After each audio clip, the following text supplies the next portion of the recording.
pride. Racing in the grind, couple burning the turns. Throttle wide open, feel the engines churn. It's the heart of the league where champions rise, pushing limits in the oval till we touch the skies. The tires screech, hearts pound, adrenaline's fire. Lap by lap, chasing that finish line desire. Rookies and legends all fight for the crown, but only one will take the title down. Every lap it's a battle, every corner's a fight. Precision in the daytime, adrenaline at night. The Grind Cup Series, championship and mission. The goal we all crave, speed and skill define the legends we raise. Racing in the Grind Cup, we're burning the turns. Throttle wide open, feel the engines churn. It's the heart of the league where champions rise, pushing limits in the oval till we touch the skies. From the green flag to checkered, it's a razor thin edge, pushing harder with each second, living on the ledge, drafting on the straightaway, bumper to bumper. A split second mistake and you're going under. From the green flag to checkered, it's a razor thin edge, pushing harder with each second, living on the ledge, drafting on the straightaway, bumper to bumper. A split second mistake and you're going under. Pit stops, time, perfect strategy in hand. Every driver, every team takes a bold stand. In the world of esports, this is where we collide. The Grind Cup unites us with passion and pride. Racing in the Grind Cup, we're burning the turns. Throttle wide open, feel the engines churn. It's the heart of the league where champions rise, pushing limits in the oval till we touch the skies. So here's to the racers, the Oval League's pride. Through every twist and turn we ride or die. In the Grind Cup Series we find who we are, chasing glory and victory beneath the virtual stars. Racing in the Grind Cup, we're burning the turns. Throttle wide open, feel the engines churn. It's the heart of the league where champions rise, pushing limits in the oval till we touch the skies. Racing in the Grind Cup, we're legends of mean. The esports Oval League driving the arcade. Racing in the Grind Cup, we're legends of mean. The esports Oval League driving the arcade.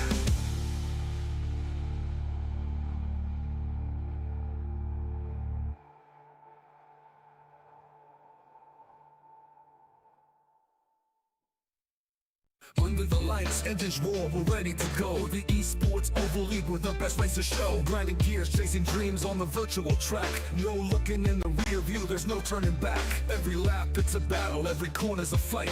Precision in the daytime, adrenaline at night. The Grind Cup Series, championship and mission. The goal we all crave, speed and skill define the legends we raise. Racing in the Grind Cup, we're burning the turns. Throttle wide open, feel the engines churn. It's the heart of the league where champions rise, pushing limits in the oval till we touch the skies. From the green flag to checkered, it's a razor thin edge, pushing harder with each second, living on the ledge, drafting on the straightaway, bumper to bumper. A split second mistake and you're going under. Pit stops, time, perfect strategy in hand. Every driver, every team takes a bold stand.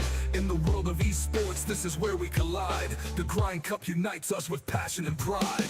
Racing in the Grind Cup, we're burning the turns. Throttle wide open, feel the engines churn. It's the heart of the league where champions rise, pushing limits in the oval till we touch the skies. The tires screech, hearts pound, adrenaline's fire. Lap by lap, chasing that finish line desire. Rookies and legends all fight for the crown, but only one will take the title down. Every lap it's a battle, every corner's a fight. Precision in the daytime, adrenaline at night. The Grind Cup Series, championship and mission. The goal we all crave, speed and skill define the legends we raise. Racing in the Grind Cup, we're burning the turns. Throttle wide open, feel the engines churn. It's the heart of the league where champions rise, pushing limits in the oval till we touch the skies. From the green flag to checkered, it's a razor thin edge, pushing harder with each second, living on the ledge, drafting.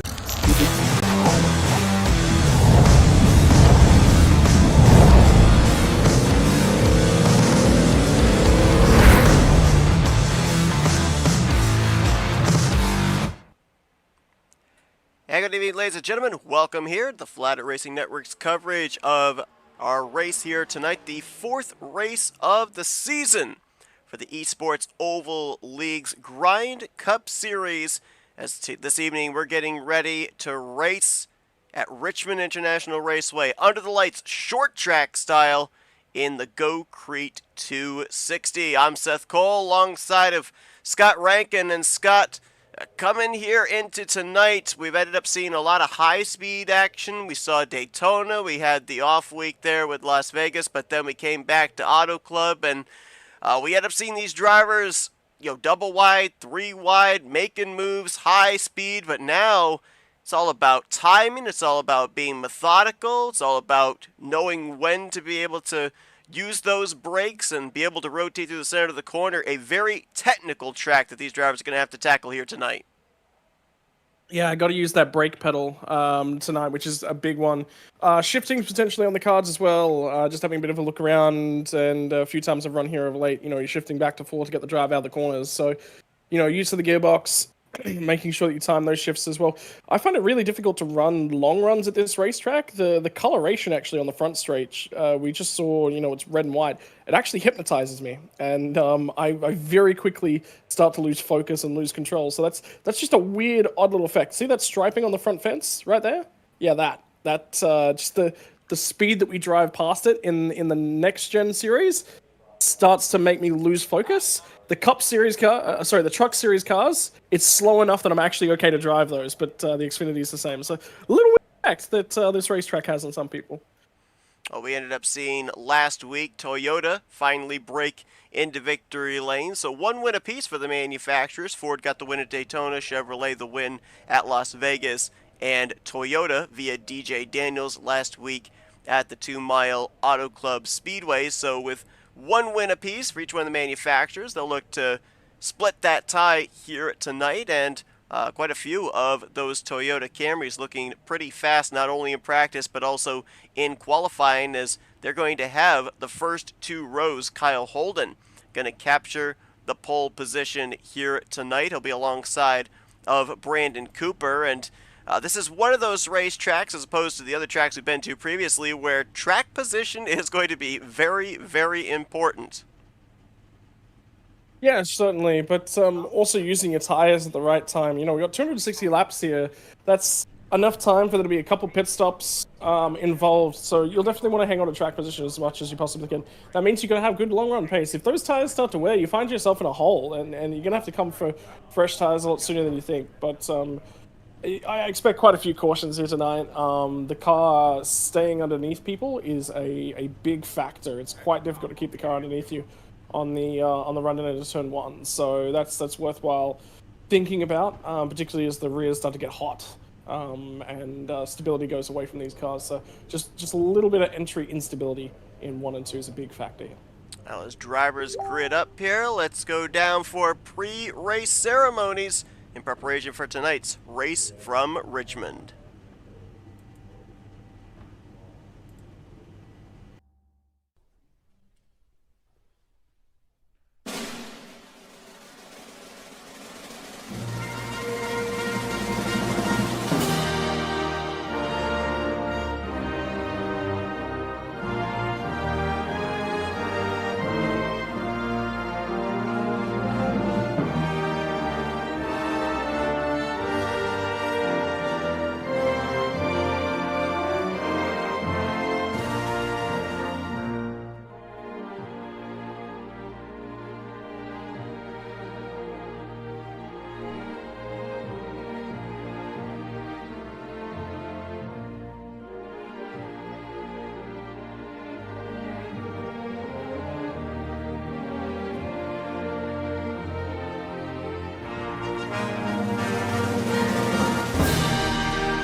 The previous ceremony is running over a little long here. We ran 3 laps, had our first caution, and here's a look at what happened. Next thing out of turn 2, this is the 88 of Chris Otto.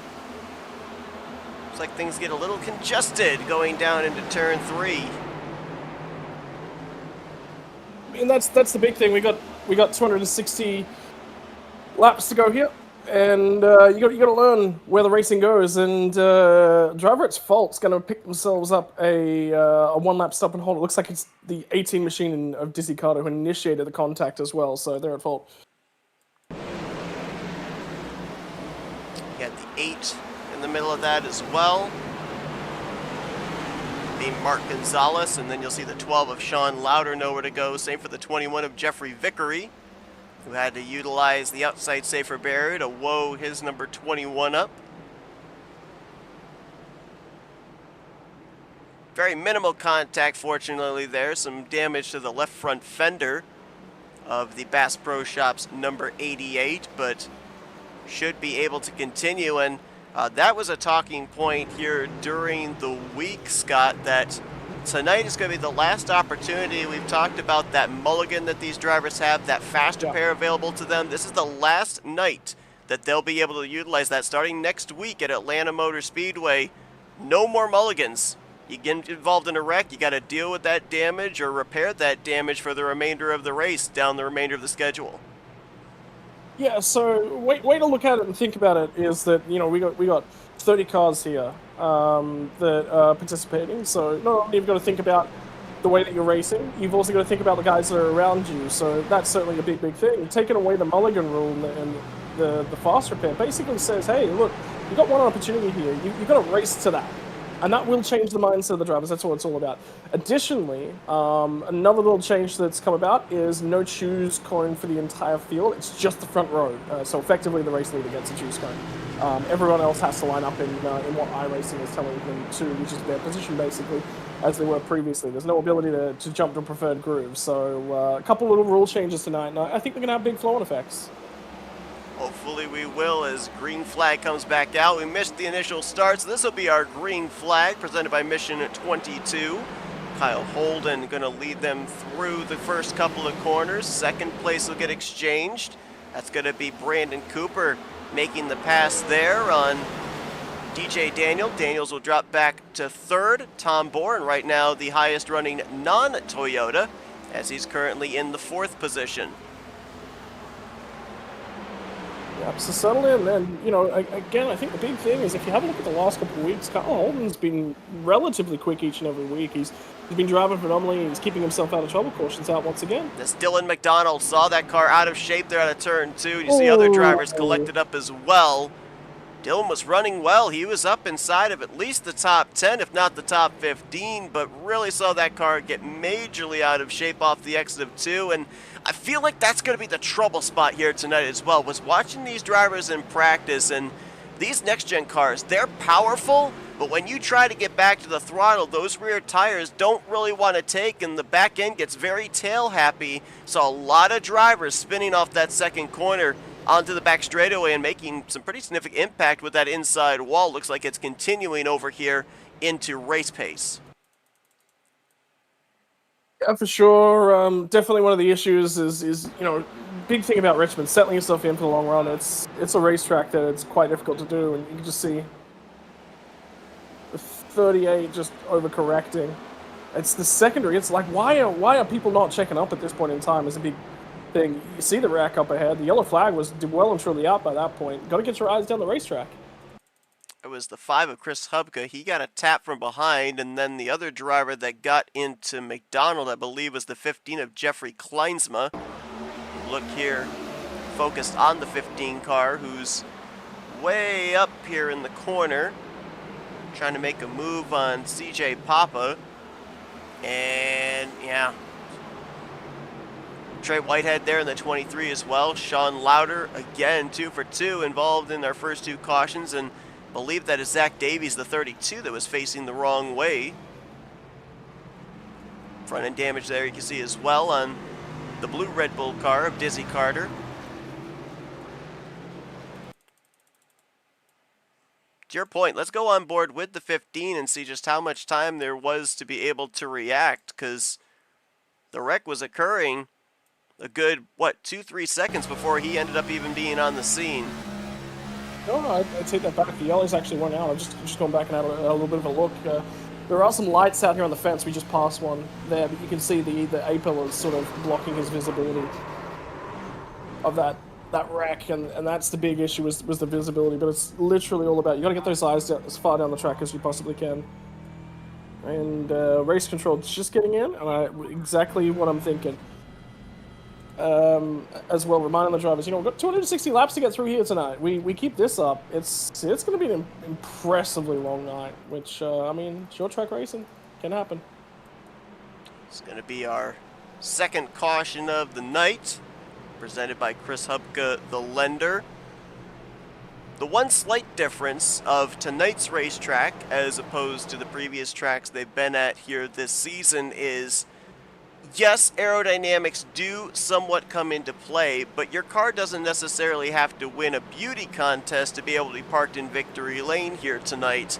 We've seen in the past short tracks, usually you don't necessarily have to have a very clean race car to still be able to produce the speed necessary. The biggest thing, though, as far as aero is concerned, will be the handling of the race car through the corners. Lower speed track, though, Seth, and that means, particularly with the lower speed air package that we have on these cars, there's a lot less downforce being generated by the overbody effect, and it means you can actually have a more wrecked race car and still do much better. So good adjustments to it. Also means the car moves around a lot, which a lot more trouble, a lot more difficulty for handling for the drivers. So that was a big swing NASCAR took last year, and personally, I'm kind of okay. Here's a driver we're going to have to keep an eye on here during the course of the evening. Alan Dobbs. He was top of the board in practice. Qualified well, currently up inside of the top 5 and currently in the 3rd spot, trying to hunt down the top 2, looking ahead to last week's winner from Auto Club, DJ Daniels. And you just listen to the engine sound there, coasts it into the corner, waits, almost doesn't even yet get off of turn 2 before he's full throttle, very, very late on that throttle. There was a car around in turn 2, but yeah, you're right. And the reason he's not really leaning on it at the moment is twofold. As Dalton McKenny's going to go around. The big thing is that he's looking long term, right? So he's trying to really. The reason that he's underdriving it at the moment is because he had a lot of room to work with. And that means, when you got room to work with, sometimes you can go hard and go chase down the next car ahead of you, but that wasn't one of those times, and you're very aware of that. Dalton McKenny looks like he got his left sides down below the yellow line there, onto the flatter banked apron. Car came around on him, and nowhere for the 77 of Patrick McQuaid to be able to go. He had Cogswell in the 27 behind him, putting the pressure on, but I don't think Cogswell really had anything to do with the line that Dalton McKenny took there into turn 1. Watch again, watch that left front. Right there, crosses underneath.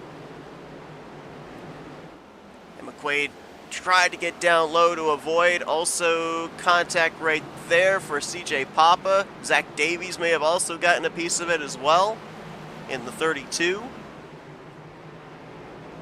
There's going to be a couple of dingers on that McDingers number 46 now. After this, our 3rd yellow flag. Yeah, so there'll be some work to do. The benefit of, the race and the way that it's flowing at the moment for him is that a lot of time to get down the pit lane, a lot of time to work on that race car and give themselves a hot rod to do something with. So right now, that'll be Dalton's next focus, is thinking long-term, re-prepping himself to get back in the race. And you're right, long way to go, and a lot of drivers making a few errors at the moment. Talked about last opportunity here tonight for drivers to use a fast repair, and a trio of them have already done so. Mark Gonzalez, Dylan McDonald, as well as Dizzy Carter have all already used the fast repair. We saw Jeffrey Kleinsman take that hard hit there off of turn 2. He came to pit road, and they are doing manual repairs on his machine. He's already 8 laps down. Dizzy Carter -2, Johnny Williams -1. That's one of the perils of this particular racetrack, though. As you come down pit road, do manual repairs, it doesn't take them very long, even under caution, under pacing laps, to complete a lap around Richmond. So you're looking more than likely, especially under green, but even more so under caution, of not being on the lead lap when you return to the racetrack. Yeah, so, yeah, keep yourself alive is the big thing. You're going to get a lot of opportunity to get that lap back. Patience, patience, patience is the biggest thing about Richmond. Saw Dalton McKenney involved in that latest incident. He came into this race third in the point standings, only to the top two, who are your front row here. Kyle Holden, the points leader, 4 points in hand over DJ Daniels coming into tonight's race. We've seen these two battle out even as early on as the shootout to kick off the season at Daytona. They were in a photo finish there. They were in the hunt last week together at Auto Club, and now they're duking it out here at Richmond, picking up where they left off last week. Yep, for sure.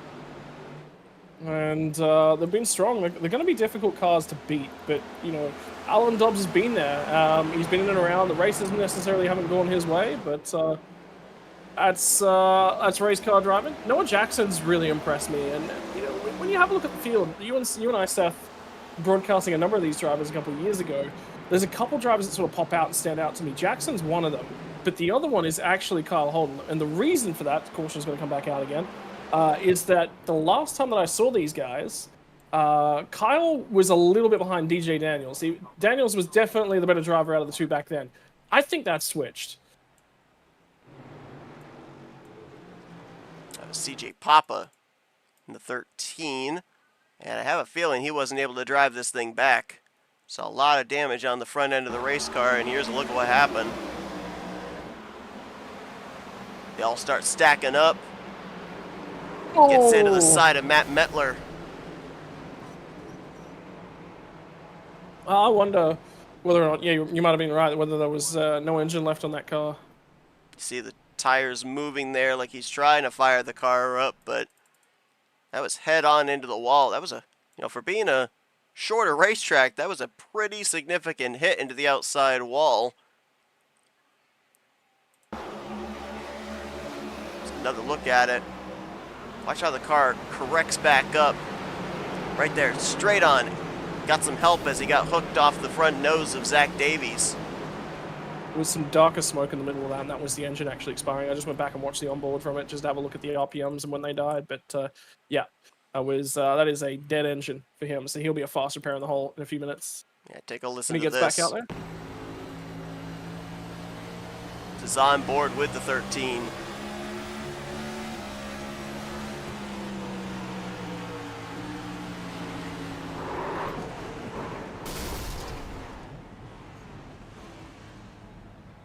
Like he was trying to maybe make a move low there on Patrick McQuaid.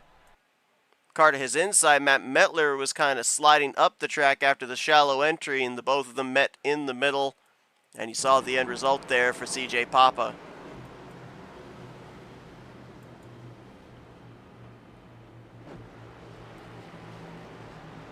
So to your point, going to be a faster pair in the hole, but I believe he also had to call a tow back to pit road. So with not being able to drive it back, he's going to lose multiple laps.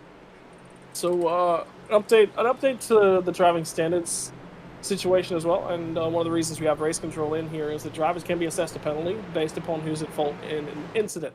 Not every incident has somebody that's primarily at fault, remember. You can have an incident whereby more than one driver has contributed to the incident such that it wouldn't have happened without both drivers contributing.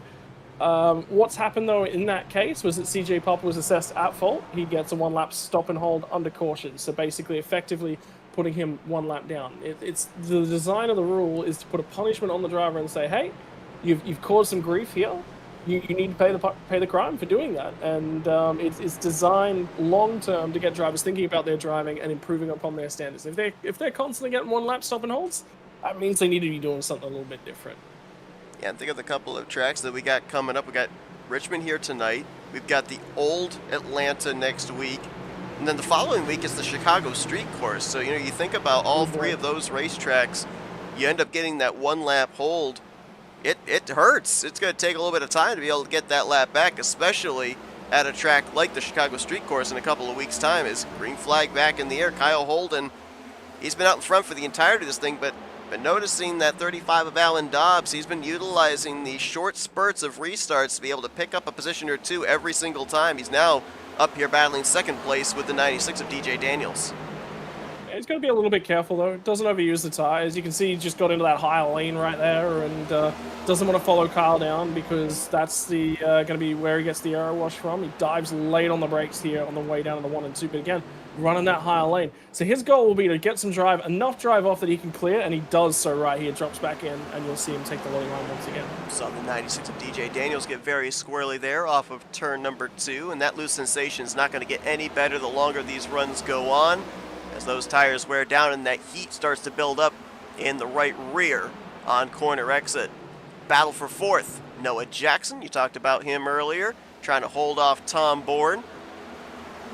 Noah Jackson, despite the fact that we've seen a lot of speed out of this machine, he only has one top 10 in these first 3 races. Last week, though, had a really good run. The podium finish at Auto Club jumped him up 11 spots in the standings. So, we kind of talked about this back at Daytona. If you're going to make those moves, if you're going to get those good finishes, get them early on in the season where you end up gaining multiple positions in the standings where all the points are still somewhat close together. And you just saw that Noah just got on the gas pedal a little bit too much. He's having a lot of problems with traction off the corners at the moment. And that is making him struggle quite a lot. So this time he's going to tip it in from a little bit higher lane. He's looking for the drive off, but this is where Bourne's not great on the entry. But he's setting the corner up that he can get the drive out. We've got another wreck in the midfield. That's going to be, I believe, Christian Ruse. Oh, boy. Oh, we're still piling in. Oh, no. No. That was Matt Metler, Christian Ruse, Chris Roberge in that mix, and then you had, I believe that was Jeffrey Vickery come flying in, Johnny Williams in the 3. Oh.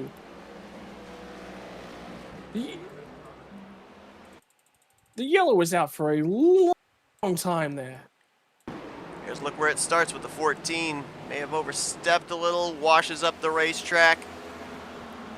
No room given by the 17 of Mark Gilbert, McQuaid involved, and then to your point, look here, look how far back they are, and that's Johnny Williams in the 3 comes flying in there. I said this about an Australian league just recently. There was a track basically blocked and a car just fired in there as hot as he possibly can. And it was a driver of some talent as well, a guy that knows better than that. So, look.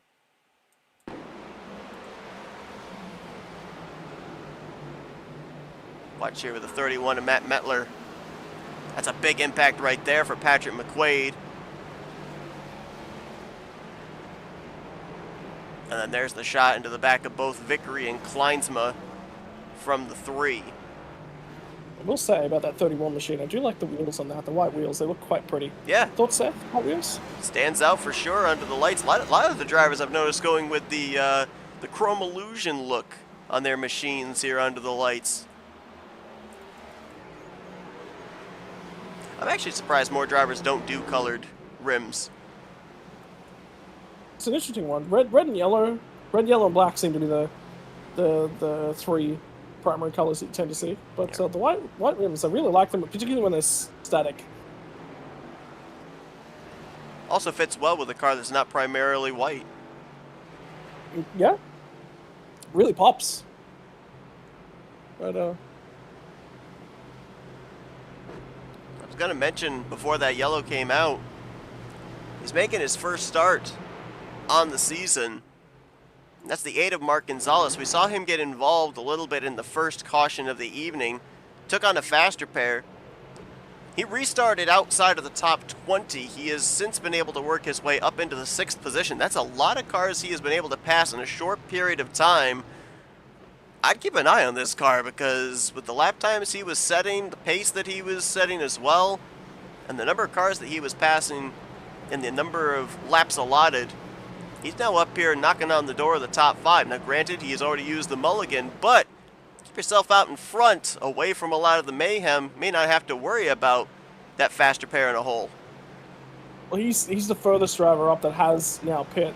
The other driver I was just taking a look at pit on lap number 10 was Dylan McDonald, and then the next car that's made a pit stop already at the end of lap 22, Ryan Catalano. So there's a couple drivers in there that have move their way forward. Catalana's at a 13th, McDonald's at a 12th or 11th, so... Green flag back in the air, and kind of to your point as well, kind of looking at lap times here and everything. Richmond, being a lower banked short track, is going to be very abrasive on the Goodyear tires, so we may end up talking further on down, especially second half of this race, about fresh tires versus old on restarts. Could be a deciding factor into who ultimately takes this checkered flag at the end of the evening. How good is the opportunism, though, from DJ Daniels right here. This is a tough move to set up and get done, and have a look at the angle on Alan Dobbs' car on the way off the corner, but he realizes it's his best chance. Dobbs is probably the quicker car of the two of them. But at the same time, we're going to get multiple restarts, and Dobbs just isn't getting the launch that he needs. Now, the benefit for DJ Daniels is that Holden's had control of all these restarts. He's in Discord call with him. He's giving him the countdown, the launch timing. So Dobbs is at a disadvantage. And there's another wreck off it, too. Nope, might have saved it. Might have saved it. There's no caution. We remain green for the time being. We'll see this battle for second make its way to the start-finish line here. Might have been Jonathan Cogswell. Just didn't notice he was 9th place last time around, and he's dropped 4 spots. So that might have been the car. Seen a couple of drivers overstep going into turn 1. Might have been another driver that slipped in that corner. It's interesting, too, because Richmond's not a cookie cutter short track either. There's a lot more banking that you can utilize over in 3 and 4 than over here in 1 and 2. So it was the 54 car Brandon Cooper made contact with Mark Gonzalez, was what actually kicked that one off. And that was back, I think, on lap 27. But contact between Dobbs and DJ Daniels, I believe, just a few moments ago. But DJ got the pass done. The elbows were out, and that will enable. That now says that Dobbs is allowed to contact, and Daniels is going to go around. Oh boy.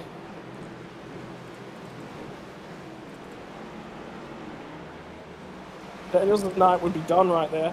If it wasn't for the fast repair, and you can see how bent the car is. I wasn't exactly certain what the message was being sent when the two of them were door banging there. I don't know if it was Daniel saying, "I'm tired of racing with you, let me by." But then we ended up seeing the, I don't know if we can call it payback, over into turn number 1. DJ Daniels on the worst end of that. He's got that victory from last week, so he's locked into the playoffs. But let's go back first to where he completed the pass, because I'm not really sure what the message was that was being sent. This is the lap prior to the contact that was made. So just watch this. Is this, "I'm tired of battling with you, let me by"? I don't know. Okay, look, if this is the final run, sure. Okay, a little bit of beating and banging, but I'm gonna keep your eyes on here. Dobbs is just on a narrower trajectory. DJ should be able to carry better momentum through the corner. Doesn't, and Dobbs gets him a little bit, tries to straighten him back out, and then he's just there. Nowhere for Catalano or McDonald to go. The other two drivers that took hits were Chris Otto, and we had just talked about Mark Gonzalez had done a great job of working his way back up through the field. He was also collected up in that. Can say there's no meatball flags out there as well. So CJ Papa and I think may have picked up the lucky dog right there. Take one lap back. Dylan McDonald, though, done for the day. This is on board with Dobbs in the 35. See the second checkup? Like, that's odd. Is that a checkup or is that a brake check? Don't know. I don't know either. I mean, maybe the first initial contact got the 96 loose and he was in the process of trying to save it. There's 2 drivers that know what happened, though. And I'm almost wondering if this may not be the last time we're going to see these two in the same vicinity as each other. As a matter of fact, they're both actually at the rear of the field together right now, back in 15th and 16th. Well, you say that, but Dobbs is going to have to come back down. Because he was assessed as at fault in that incident, he has to come down and hold for a lap. Now, I'm not going to sit here and say race control's wrong, because I think they're right. I think the driver that definitely initiated the contact was Dobbs, but at the same time, DJ could have done more to prevent that right there. What's the adage we always say? Short tracks breed short tempers. And we saw a couple of drivers get upset with each other last week at Auto Club. And we kind of wondered if that was going to set the table for some rivalries or some arguments that started there to be settled out here tonight. Well, we've got a little bit of an interesting situation with a couple of drivers that were up at the front inside of the top 3 at the time that brought out this most recent yellow. Now Kyle Holden looks in his rearview mirror. He sees Tom Bourne, Noah Jackson, Trey Whitehead's now up here into the top 5 in the 23. That's a good drive from Trey Whitehead. He was involved in the first caution of the night. And he's driven his way back through. Now remember, he had an EOL penalty. Bourne gets blocked at the bottom of the racetrack. Okay. All right, boys. It's time for the big boys to come out and play. None of this little kitty blocking anymore. It's now aggression. Interesting point of note as well. I just saw the 88 of Chris Otto. He actually got a piece of that last incident. He didn't come to pit road. He's still out there in the 6th position in a good battle between himself and the 19 of Peyton Holland. Yeah, so the racing's pretty aggressive. Now you got the teammates up here at the point. And again, remember what I said about those restarts. Like, Holden just got the jump. And Jackson sort of went with him. And that set it all up. So it's going to be... You got to get it done. You need a very, very long run to be able to pass these guys out on the racetrack. But once you've got control, it is very easy to hold on to control under these restarts. Yeah, you brought up the point earlier about the fact that there's no choose cone for the entirety of the field, just the front row. Leader gets the choice of lane. If it were a situation where Noah Jackson was going to be on the outside of that second row, do you think the 59 would have chosen the outside of the front row to, again, kind of give the communication of when he was going to accelerate so they'd both be able to get the jump? Look, I mean, it's definitely one of the things that you can do, but ultimately, if I'm in Kyle Holden, I'm going to help you guys, but I'm not going to, gift it to you at the same time. So making sure that, you might count down the restarts is probably about all I do. I wouldn't think too much about the lane choice.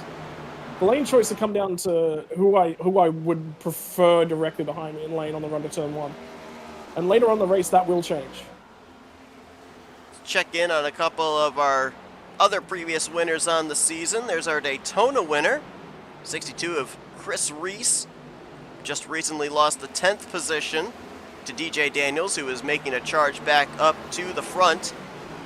And we've not mentioned the 98 of Jeremy Richmond so far here tonight. I saw him actually out taking some practice laps.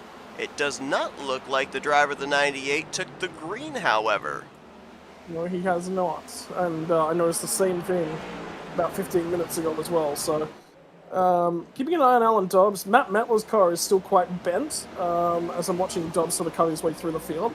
So Metler's still got a damaged race car at the moment. I think there's a few more drivers out there with damaged race cars and changed for position. Currently 23 drivers on the lead lap. Mark Gonzalez, the last of those. Dobbs currently the only car 1 lap down. Of course, the 1 lap penalty assessed from the most recent yellow. CJ Papa is 2 laps down. Jeffrey Kleinsma is 13 laps down, and 2 drivers out of the race. Dylan McDonald, Johnny Williams. So 26 drivers still in this race. As cautions out, Chris Hubka, Patrick McQuaid with a problem over there in 1 and 2. Actually, no, that's actually in turn 4. Well, I thought I heard the driver of the 5 mic up and say, hey, that's on me. Looks like this starts over in 3. Oh, no, it's actually on McQuaid.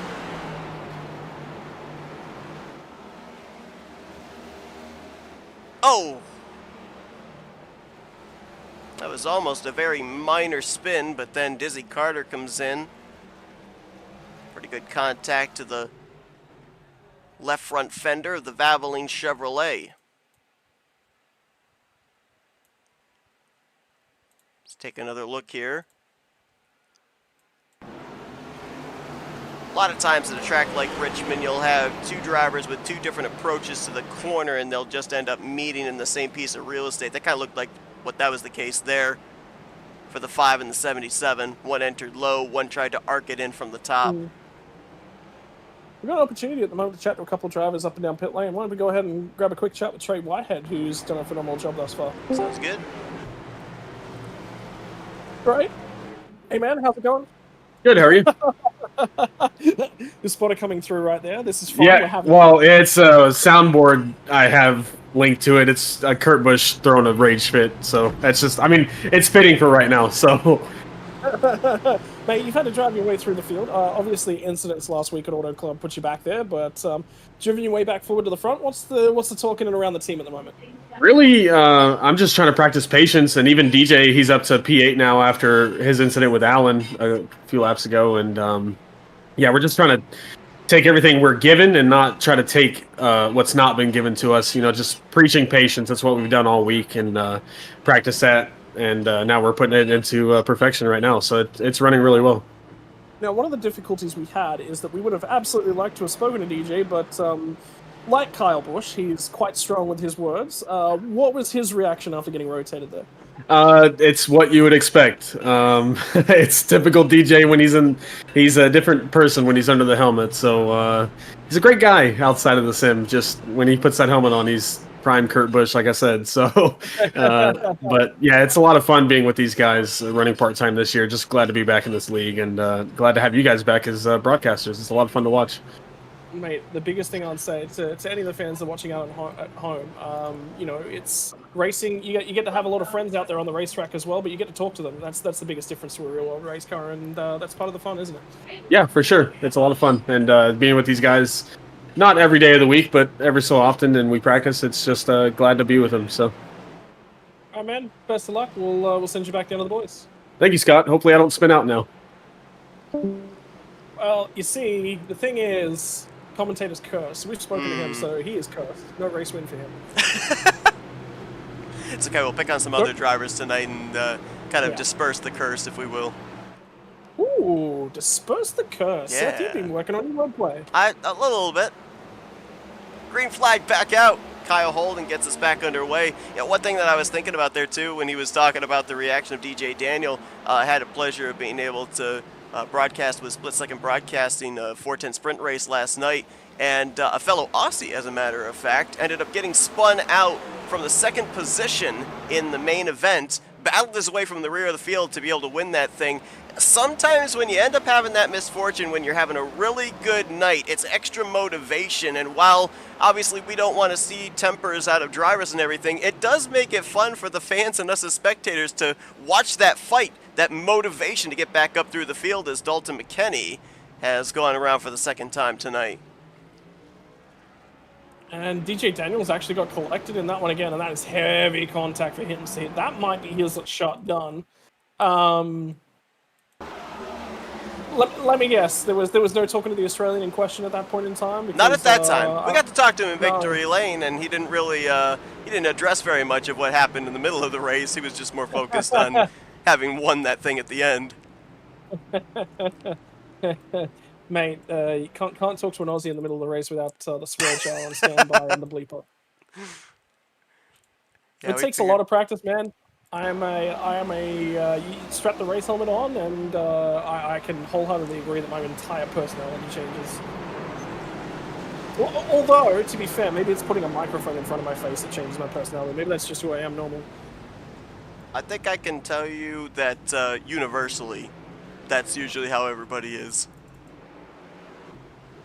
Give it an hour or two after the race, everybody's joking and laughing again, all's forgiven. But heat of the moment in the middle of the race, everybody, as soon as they get behind that wheel, they're an entirely different person. Oh, wait. Did you just say you're supposed to let it go after the race? I'm there planning to burn people's houses down. Like, oh, well. When was you supposed to tell me this? I thought it was known. I thought it was generally known. I guess not. We're gonna have a little talk after this race. Racing etiquette 101 with an Australian. Here we go. This is gonna be fun. Tell you, man, it's hot over here this week, and flu season started early. I am under the weather. I tell you that much. We definitely appreciate you toughing it out here tonight, as we are. Have to. Yeah. It's Richmond. You gotta tough it out for Richmond. means it's nighttime. Because I had the misfortune of going to this racetrack in the summer. It was a day race, and my buddy and I think we purchased tickets to the highest seat you could possibly get. And there was no cloud cover, so yeah, it was not ideal. It was a great race because obviously with the hot track conditions, there was a lot of tire wear, and they were literally Larson lining it up against the wall over in 1 and 2. But as far as staying cool, no, that wasn't going to happen. Yeah, I've only ever been to 2 cricket games in my life, and I want to change. That's changing this year for sure. There you go. One of them I went in the middle of summer, and we sat on the, must have been the eastern side of the stadium as the sun set from the west. It was basically straight into our eyes, and cement concrete canyon sort of thing just reflected all the sun back up. We were very sunburnt that night. So yeah, I feel you. A couple of drivers here might be hot under the collar, as we still got a long ways to go. A little under 200 laps remaining. We are 2 laps shy of the stage, so we can have a 2-lap shootout for the stage. There you go.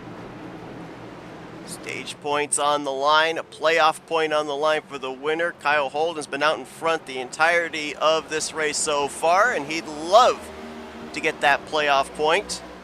Another great launch. Now with Jackson Tom Bourne going to battle for second. We just talked with Trey Whitehead. He's right there as well, waiting to see which lane moves. Brandon Cooper, he's been consistently up in the top 5 all night long. We haven't really talked a whole lot about him, but that's because he's been up here without incident. As white flag in the stage out for Kyle Holden.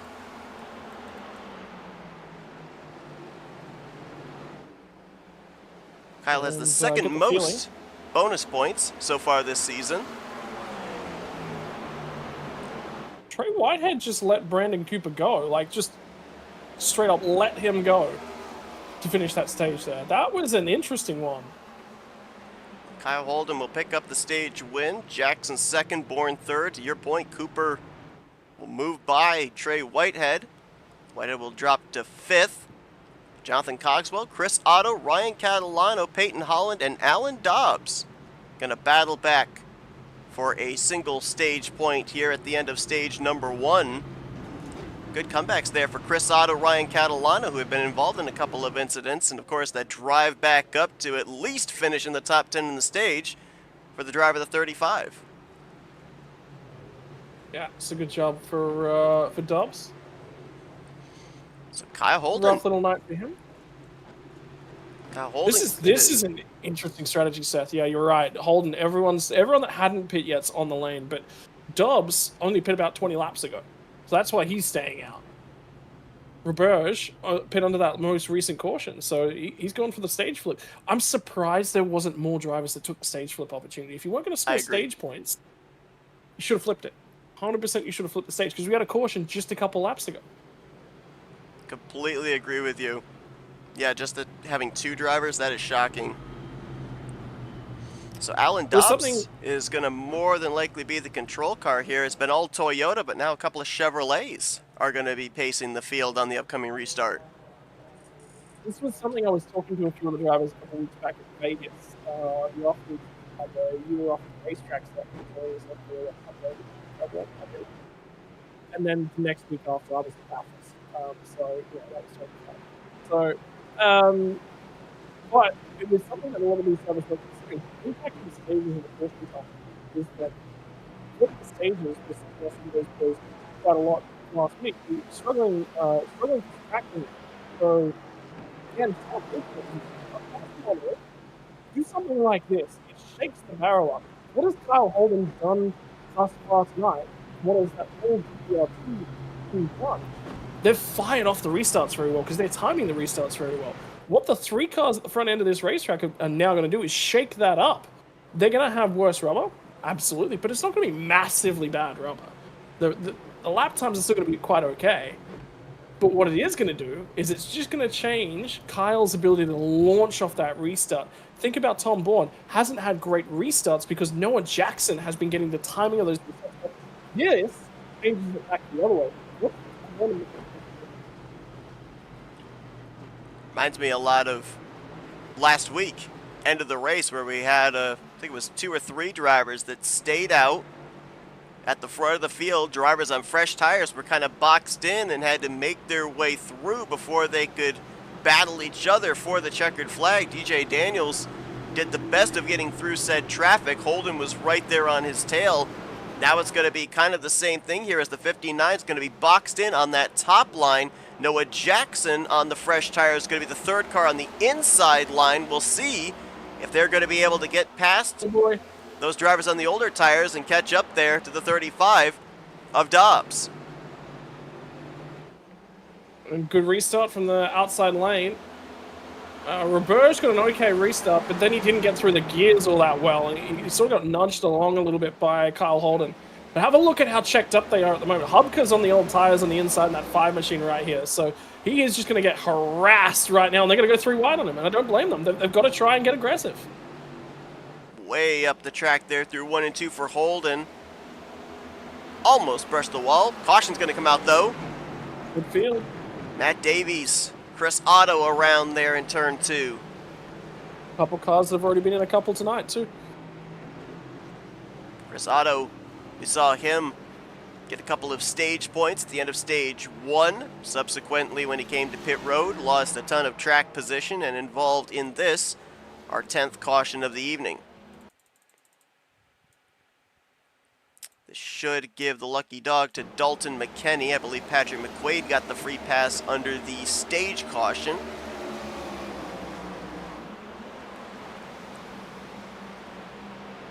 Yeah. Ah, 32 gets the apron there. Oh, DJ Daniels had something happen, and somebody else further up there. Was that Holland in the 19? So is that wreck avoidance then? Don't know. So a lot of other stuff took place there. Let's, thought it was Peyton Holland. Apparently it was not. Maybe we can figure out who it is when we look and see what happens to DJ Daniels. So DJ was a self-spin. Holland was a self-spin in wreck avoidance. And you'll actually see him in the initial part of DJ Daniels' spin, he flies by on the outside. Well, it wasn't wreck avoidance. He just spun that car on his own. So I think that was cold tires. And then who was that other? It was Peyton Holland. Okay, I thought it was. Oh, Sean Lauder also had an issue, it looked like, to his inside. Oh, that was him avoiding DJ Daniels. It's Mark Gilbert in the 17. They got into the 19. Just a bunch of drivers on cold tires. No grip off of turn 2. Well, DJ Daniels actually had damage to that race car. I don't think it was completely fixed because he went lose, caught it, stable, lose, overcorrect. And so he's had a few issues there. So I would say there's a little bit of damage on that. But the guys up at the front, Roberge and Dobbs, this is what they want to see. Because this just keeps them towards the front of this race for a lot longer. Probably a great opportunity to see if we can't grab a quick chat. Chris Roberge.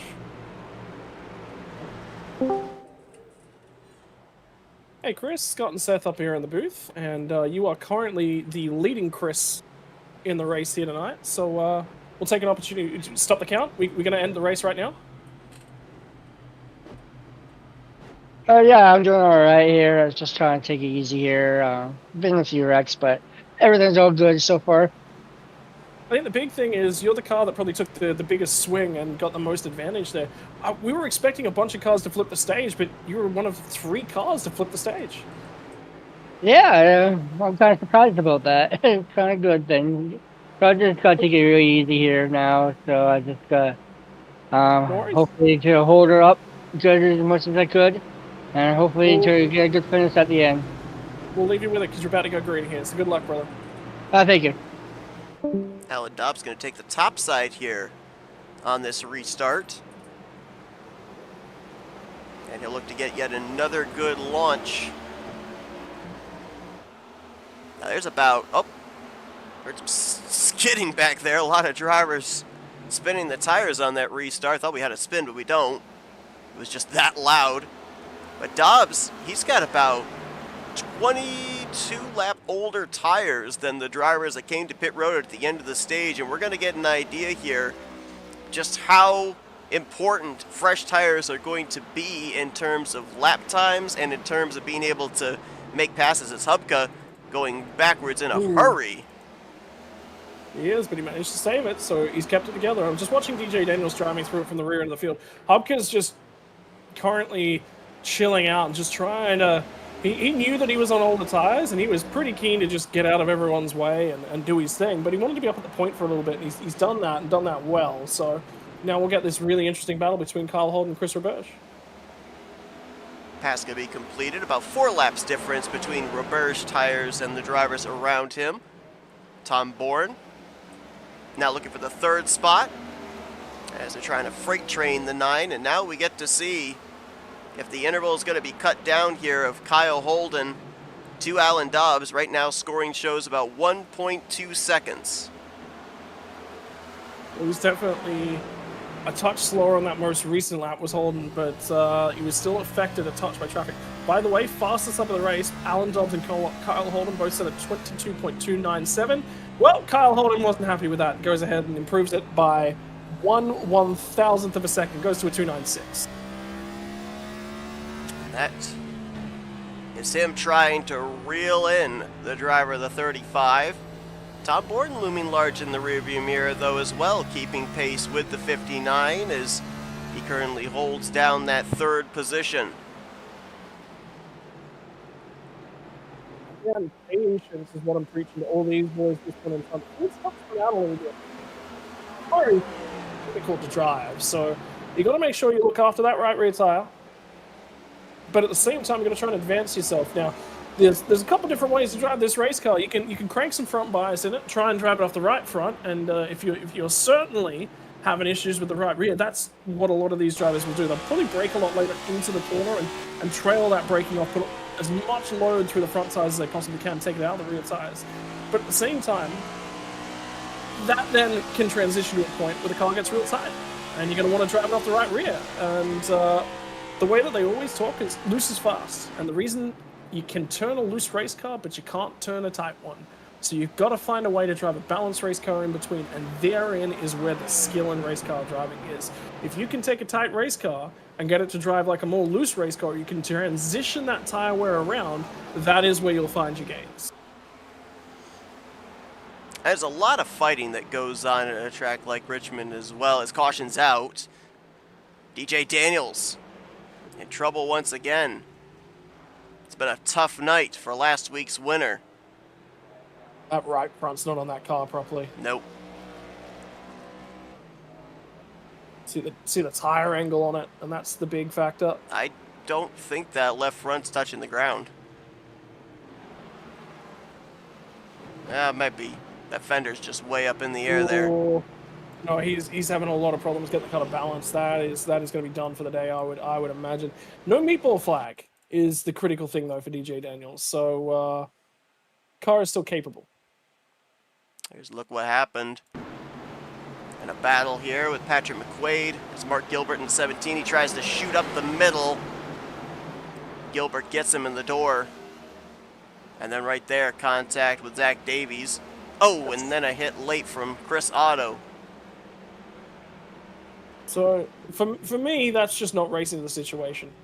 You can get aggressive in that situation, but you can also just go, okay, 3 wides, you got to exercise patience, and a lot of that DVRT chat was about exercising patience, right? That's what they're trying to do. That is a low percentage hold. Does he need to get the move on? Yeah, absolutely he does, but that is a low percentage move.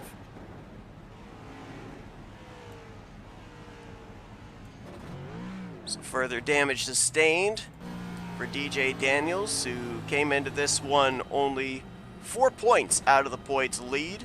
His teammate Kyle Holden picked up the victory in the first stage, so the points will gap at least a little bit at this point in time between those two. Alan Dobbs, who was 5th in points coming into this one, 11 points out.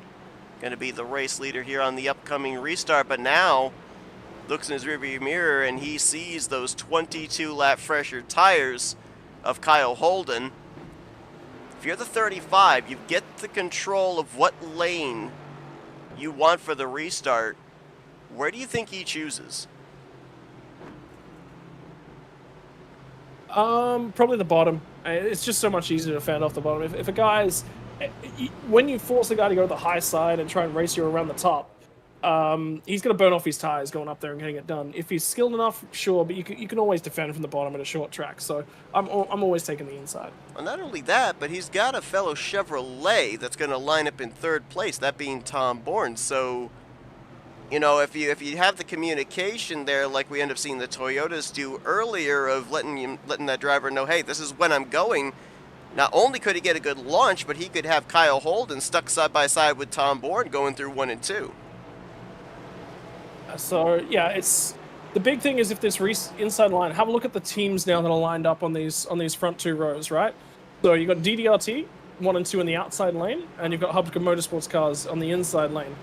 Talking in Discord, so these guys are both going to work together. And the reason why is, well, the DDLT guys started it, so now we got to continue it because that's what's been set up. Well, here we go. Dobbs, control car. Great launch. Tom was ready for it, and there you go. The Chevrolets, the communication's going to have Dobbs clear for the top spot. Holden's tire advantage, at least for the moment, is not there, as he'll be side by side with Bourne for the second spot out of turn 2 and down the back straightaway. Yeah, just watch the line that Kyle's using here. Bourne got in quite narrow all the way to the bottom. This is the toughest part, really, is balancing the car all the way up and out because it's actually quite loose. And you can really extend the corner. The higher you get, the looser it tends to get sometimes, which means you need to back out of the throttle coming out of 3 and 4. But, Tom Bourne just couldn't get the traction down, so he can't clear it. He'll slot back to 3rd. Tucks in behind Holden, right in front of Noah Jackson. Holden now will go back on the attack of the 35. Meanwhile, behind them, Trey Whitehead, we saw him give up the 4th position to Brandon Cooper at the close of the first stage. Now those two side by side for the 5th spot. Just listening to Christian Ruse was just talking about someone who had a massive amount of damage to their race car. Someone's right rear tire was pointed out a massive old angle, so not 100% sure who that was, but there's definitely some beat up race cars towards the back end of the pack. And besides Seth, we're not even halfway yet. We're still 38 laps or so away from that halfway stage. Absolutely. Despite the fact we've been under 11 cautions so far too. 28 drivers took the green, 26 of them are still scored in the race, 25 on the racetrack right now. To your point, a lot of them sporting the battle scars, the wounds of war so far this evening, but still soldiering on. And a big reason for that is, I mean, as mentioned, short tracks, you don't necessarily have to have the most beautiful car for it to continue running, and every position is a point. These drivers realize that, you know, they may not necessarily be able to find victory lane during the course of the regular season. They may have to point their way into the playoffs, and even a 22nd, 23rd place finish here tonight could be that 1 point difference if they find themselves in a close battle for that final playoff position when we get to the regular season finale.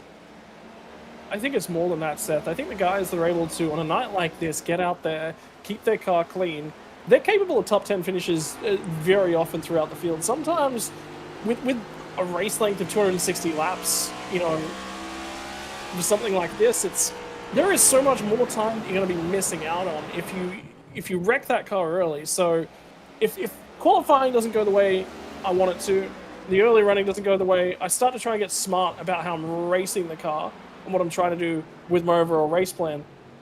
Because if you get aggressive and you let your temper get in the way, well, it's an early night, straight on the hauler and you're done, baby.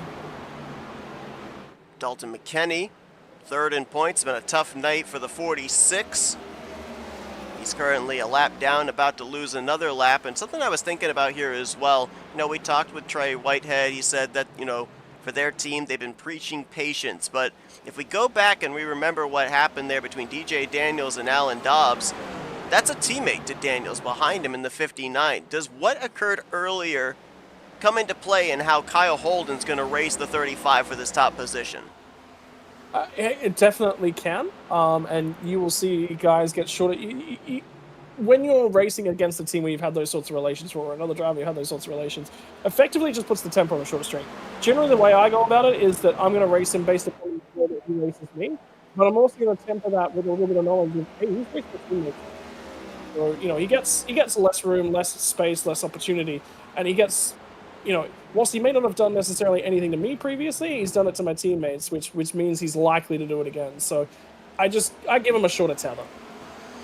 Let's drop back here. A pretty good battle going on between a couple of dark horse Mustangs. Sean Lauder, he's had an adventurous night, was involved in both the first 2 cautions of the evening. Got very minor damage, but involved nonetheless and lost track position. He's made his way back up into the top 10. And Jonathan Cogswell in the 27s had a good night.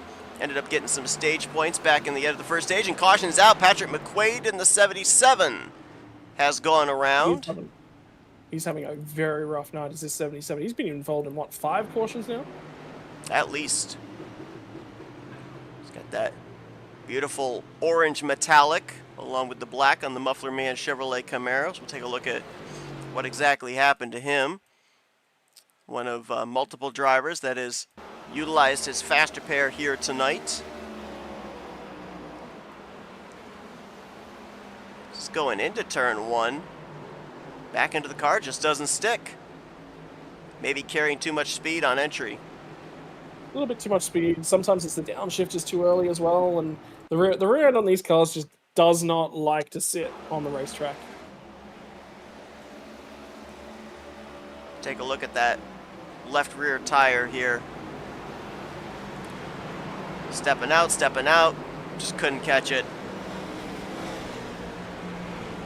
Does a nice job holding the brakes there though, doesn't allow the car to roll so that way everybody's able to make their way by him safely. It's really tough to be able to avoid a driver when they're constantly rolling, not knowing where they're going to be when you come up on the scene of the accident. So nobody hits him, his car remains in one piece, and he'll continue on.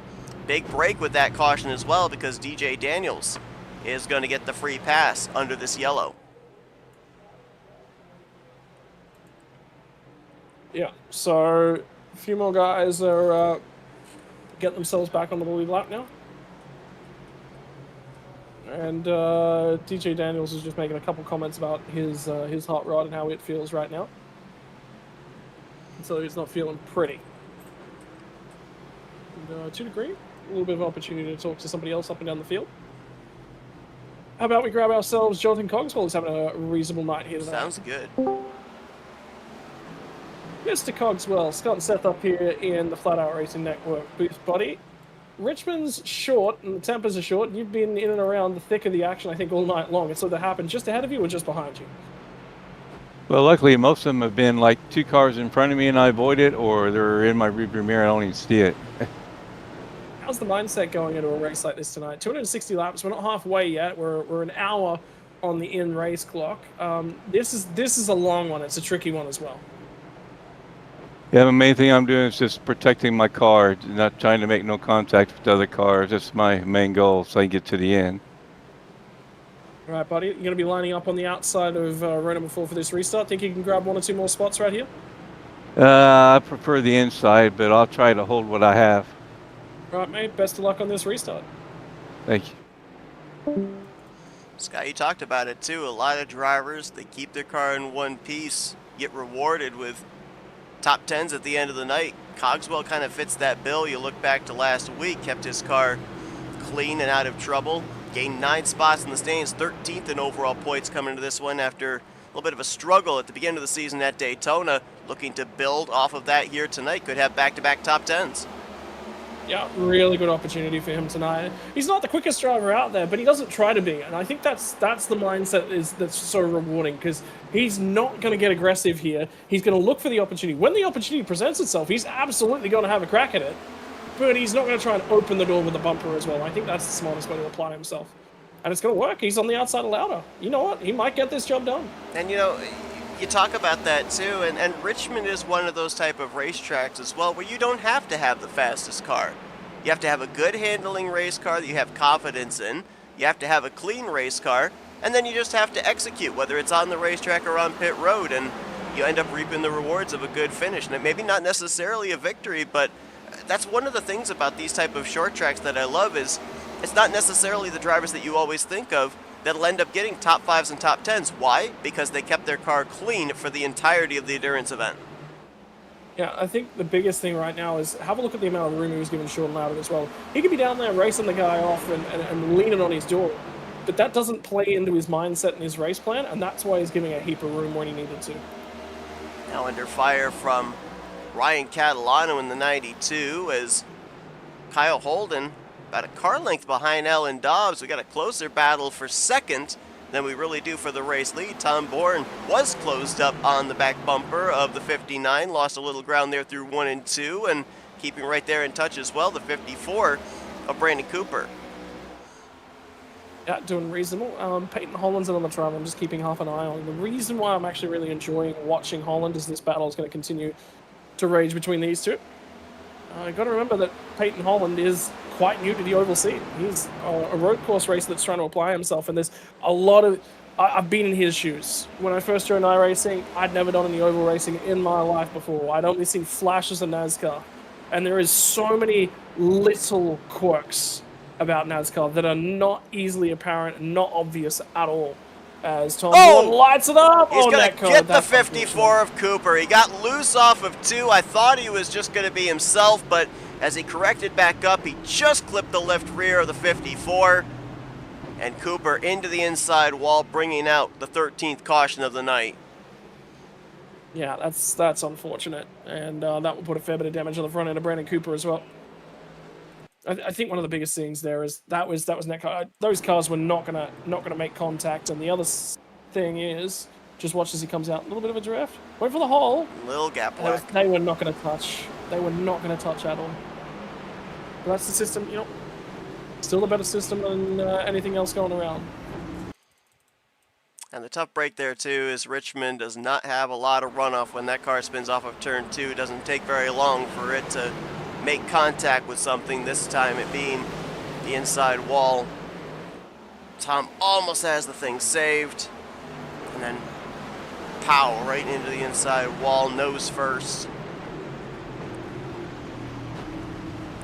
It's pretty heavy impact. I don't know, is that fast repair warranted, or if you're Cooper, do you kind of tough it out here for a little bit, hang on to that fast repair for when we get into the second half of this race? I think so. That race car doesn't seem too beat up. We've got an opportunity to have a look right here. Looks like they're manually repairing it. Yeah.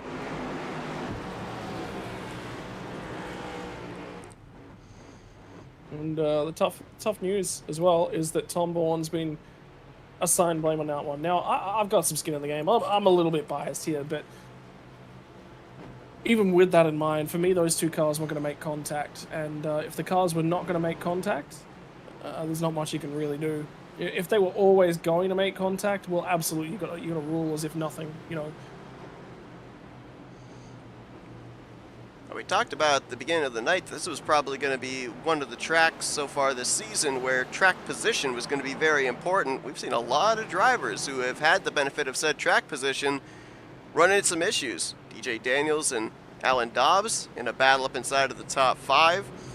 We ended up seeing, most recently, Brandon Cooper and Tom Bourne get together. I mean, seems like no matter where you are here in the field, you're not necessarily safe. Kyle Holden has spent most of the race out in front, so a lot of the action has taken place behind him, but now he's been in this fight with Alan Dobbs after Dobbs was one of the few drivers that flipped the first stage. And it's interesting too, because I was actually looking, you know, we've been talking about a lot of different drivers here tonight, and a lot of them are around where that cut line would be as far as the playoffs are concerned. You see the 12 of Sean Louder, going to restart in the 5th position. He comes into this race 15th in points. Jeffrey Vickery just recently, I believe, ended up getting the free pass to get back on the lead lap. He's 13th in points. We talked moments ago with Jonathan Cogswell. He's tied for 13th in points. There's a lot of drivers, even here tonight, that are hovering around where that window would be of just inside or outside of the playoff grid. And a big run, a good run here tonight could give them the cushion they need heading into next week at Atlanta. Yeah, certainly. And particularly with Atlanta, it's old Atlanta, so it's not the new super speedway, but it is certainly a challenging racetrack. And the big thing is that Tom Bourne got a lap down after that incident as well from tonight. But yeah, next week's going to be a challenging one. Tire wear will be supreme next week. The big thing is getting that tire wear as minimized as I possibly can, because you will pick off spots when you get given breathing room in a long run. I got to admit, I had a big smile on my face when I saw on the schedule it was the old Atlanta. Me too. I mean, I'll admit, Atlanta Superspeedway, I've warmed up to it a little bit just now that the track is wearing out. It's made the racing a lot better, but man, I mean, the finesse and the technicality it takes to make your way around a track like the old configuration of Atlanta, yeah, give me that any day. 100%. And the line moving around, I think, is the big thing about old Atlanta. Yeah. Trey Whitehead Trey Whitehead in a battle here. That was with Noah Jackson for third. I don't know if he got loose or if there might have been a little contact, but he shot down to the inside, gathered it back up, but not before losing fourth to Ryan Catalano. So great save by the 23. And a little bit of sportsmanship actually just played it out in the middle of you talking about that one. Kyle Holden said to Alan Dobbs, "I'm really, really sorry. I locked up. I got into you. Take the spot back. We'll go back to racing." So that says from Kyle's perspective, I want to get this done, but without contact. It's going to be tough, but I want to do it clean. And that's exactly what I wanted to hear. Kyle Holden, of course, with about 20-lap fresher tires. At what point on this run? Because now this will be 75. Oh, well, caution's out. It's Chris Otto, I believe. Off turn 2, DJ Daniels parked behind him. I was going to ask, at what point with 75 laps on Dobbs' tires and 50 laps on Kyle Holden's tires does the tire advantage go away? As we'll go back and take a look at what happened here at the 88. Well, I mean, they're not falling away too much. As we'll get inside. That looks like it's in hot. Yep. Very much so. Locks it down. A little contact from Hubka. And then DJ Daniels just parks behind, says, all right, wait for you to get rolling. It's been a tough night for that 88 car. Interesting. Okay, so we've got some players on strategy coming out right here. Kyle Holden's giving up stage points to flip the stage right here. Oh. And I was just about to say the same thing. If I'm thinking about flipping the stage, this is the caution to do it, because if we get another caution here and a few more people come down and try and flip the stage, you'll actually get back into...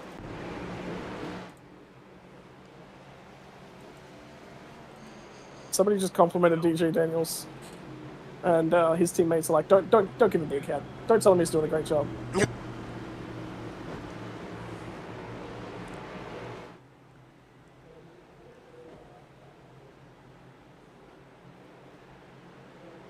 So it looks like Dobbs, Catalano, Whitehead, Lauder, Cogswell is going to be the top 5. You talked about the drivers flipping the stage, though, with Kyle Holden.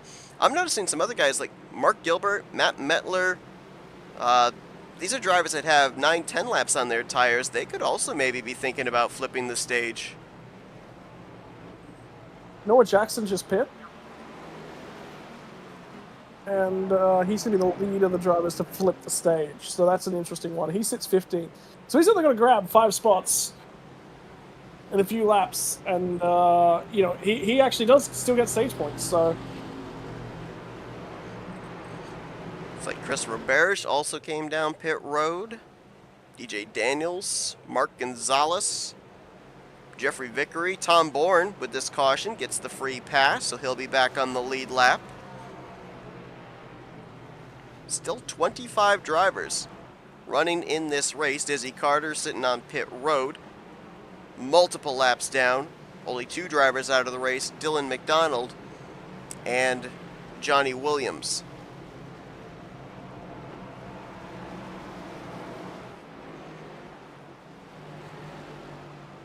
well, it's going to be an interesting little restart. We're going to restart here with 7 to go to the stage.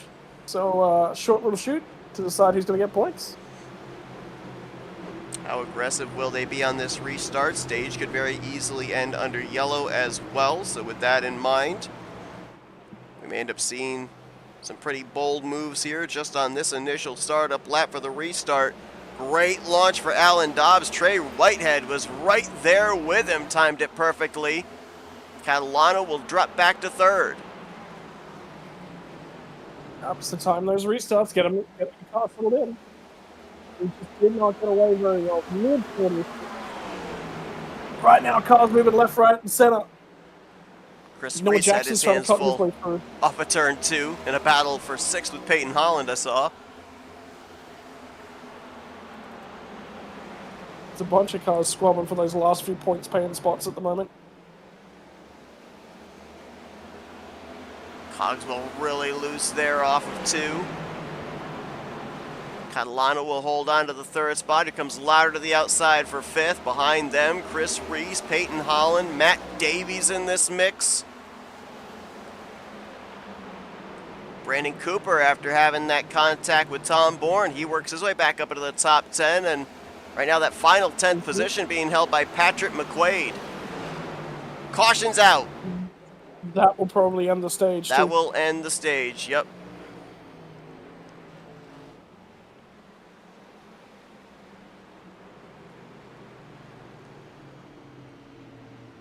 Not rightly sure who it was that brought the yellow out. When I looked at scoring, everybody was still rolling. Is it Mark Gonzalez? No, it was not. I heard somebody go skidding. I think it might have been Christian Ruse. Try and pinpoint it here. Oh, nope. Somebody just ahead of him off at turn 2. Is that the 17? Oh, it's caused a lot further up. Yeah. Mark Gilbert.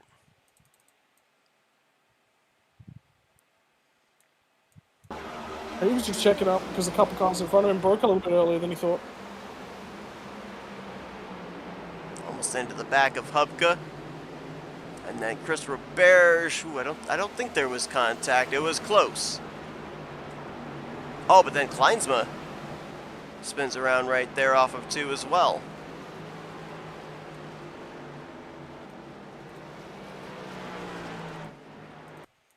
Kleinsma just trying to soldier on tonight, 12 laps down. And here's what happened to him.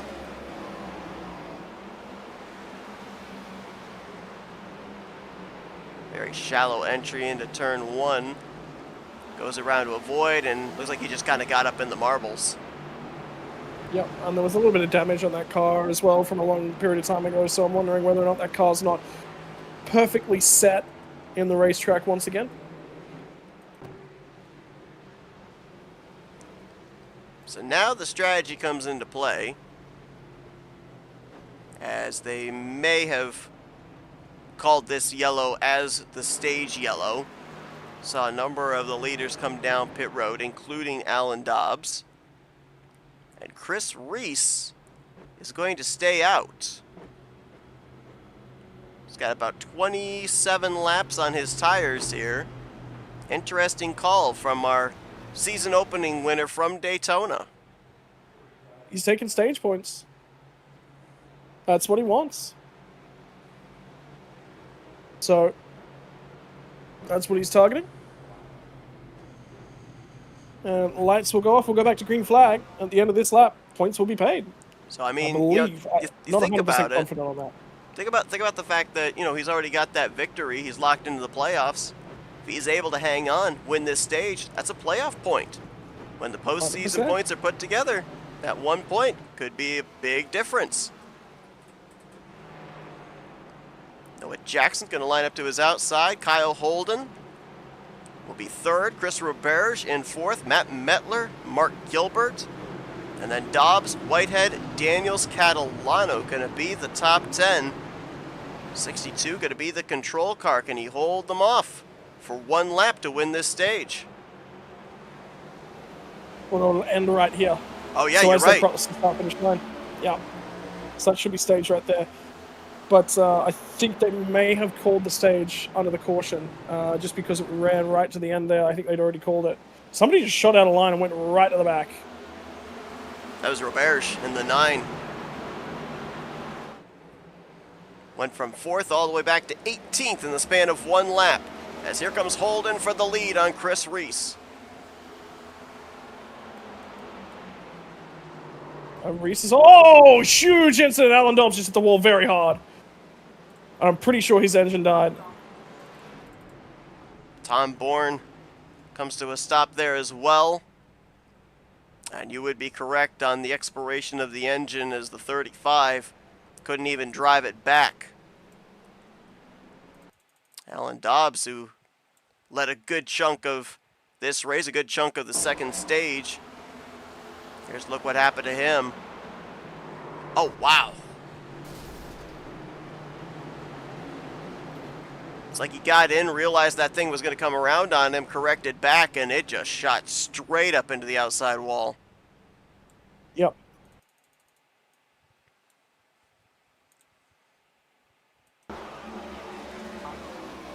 We didn't see the incident live, but you could certainly hear the brakes and the tires lock up when he slid. And look at that impact. All four tires actually came off the racing surface. Yep. Huge, huge impact. And of course, Tom Bourne involved in the tail end of the field as well. Take a listen to this on board with the 35.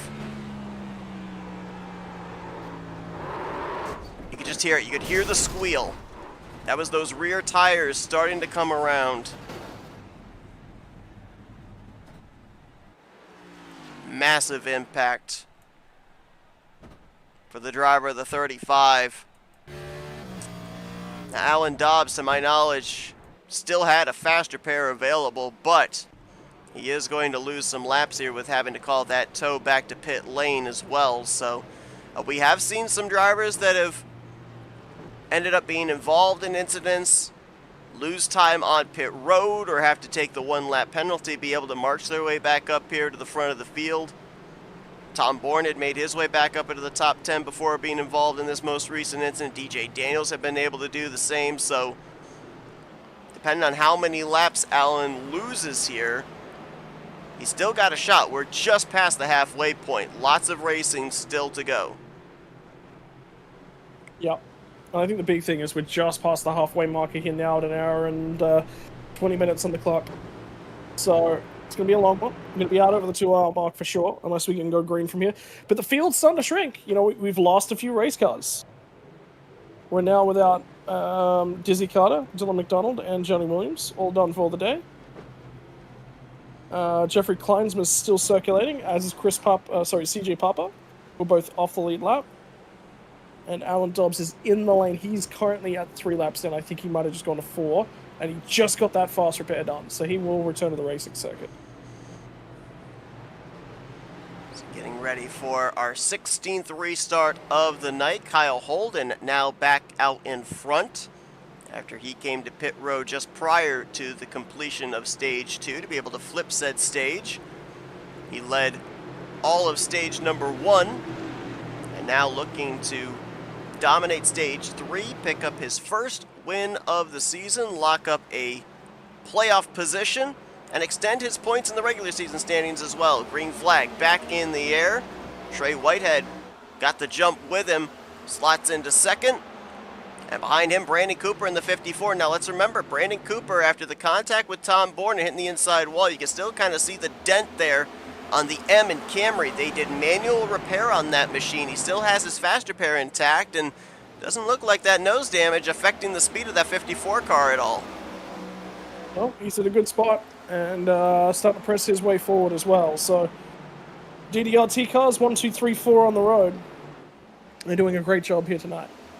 Oh, Chris Otto got loose on the inside of Zach Davies, saves it though.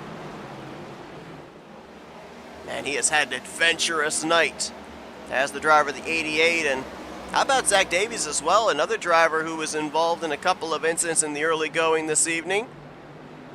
And he's now fought his way up into the top 10, currently holding down P8. But he is one of 2 drivers currently inside the top 10 that has already used his fast repair, Ryan Catalano in the 5th position being the other. Yeah, tough call for those guys, but you know, a few of them have got to make their way forward with a little bit of strategy, a little bit of doing what they can. And they've certainly done that. Noah Jackson, big old wiggle. Caution's out too, something at the tail end of the field. Chris Otto in the 88. So those- Looks like may have brought out this most recent yellow. He was falling down on the order.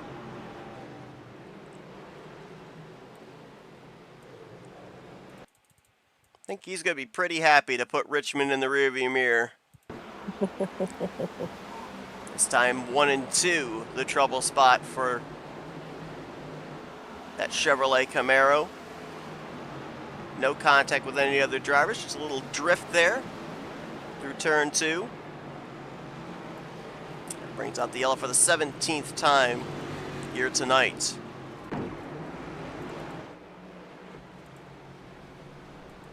I mentioned about next week, next Wednesday night, these drivers will be at the D-shaped mile and a half, the worn out surface of Atlanta Motor Speedway, and then all the road course aces must have the next date on the calendar circled, because we're going road course racing at the Chicago Street Course. That should be an interesting one. Talk about a wild card race. Burn that place to the ground. Do not race there. Not a fan of street courses? It's just that course. It's too narrow. Yes, I do agree with that. There's really not a lot of passing opportunities. And just with the tire model that's on this car and the way that you apply the brakes, the problem is that you just pinch your tire, and once that tire's pinched, you're done. You're going into the fence. So and the car bounces so much because it's so stiff to maintain the downforce level with the Venturi tunnels running underneath the cars. It's just not a good combination. You want a softer setup for going street course racing, and you just can't apply it to this car because you lose too much. We talk about that being a wild card race. Another race that's going to be a wild card race is going to be tomorrow night. We continue on the 64th season of the Rolling Thunder Gaming Talladega Challenge Series. We are getting close to the regular season coming to a close and the playoff grid being put together. Last week we saw another photo finish under the lights at Burnt Screwdrivers Raceway. Tomorrow night we're at Talladega as we continue what's been a thrilling season so far. That's tomorrow night, 9 p.m. Eastern Standard Time is when the green flag is going to wave.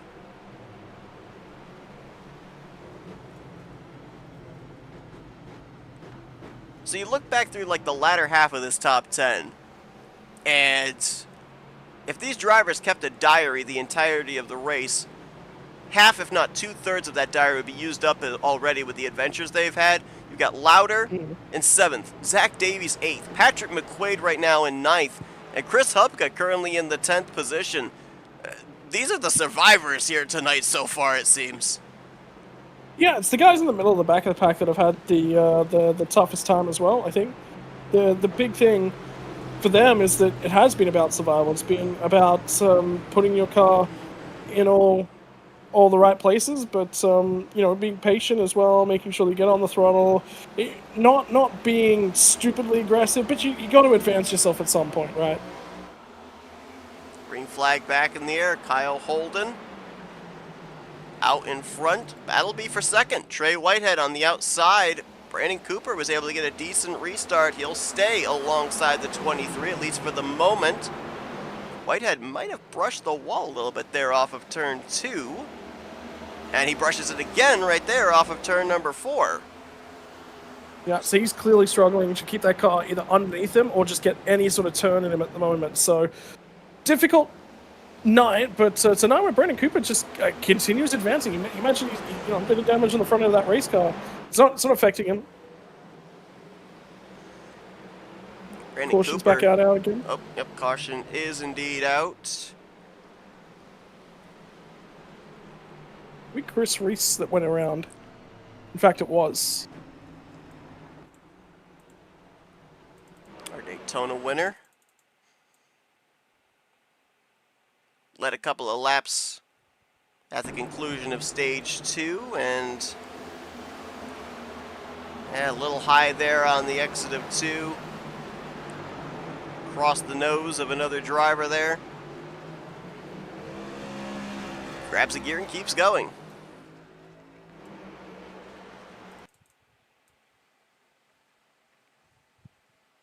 Sixteenth caution of the night too, Seth. We are We are at greater than a caution every 10 laps. Our ticker's got 18 cautions on the night. Well, 16. Okay, so 16 for cause. I see what you're talking about. Yeah.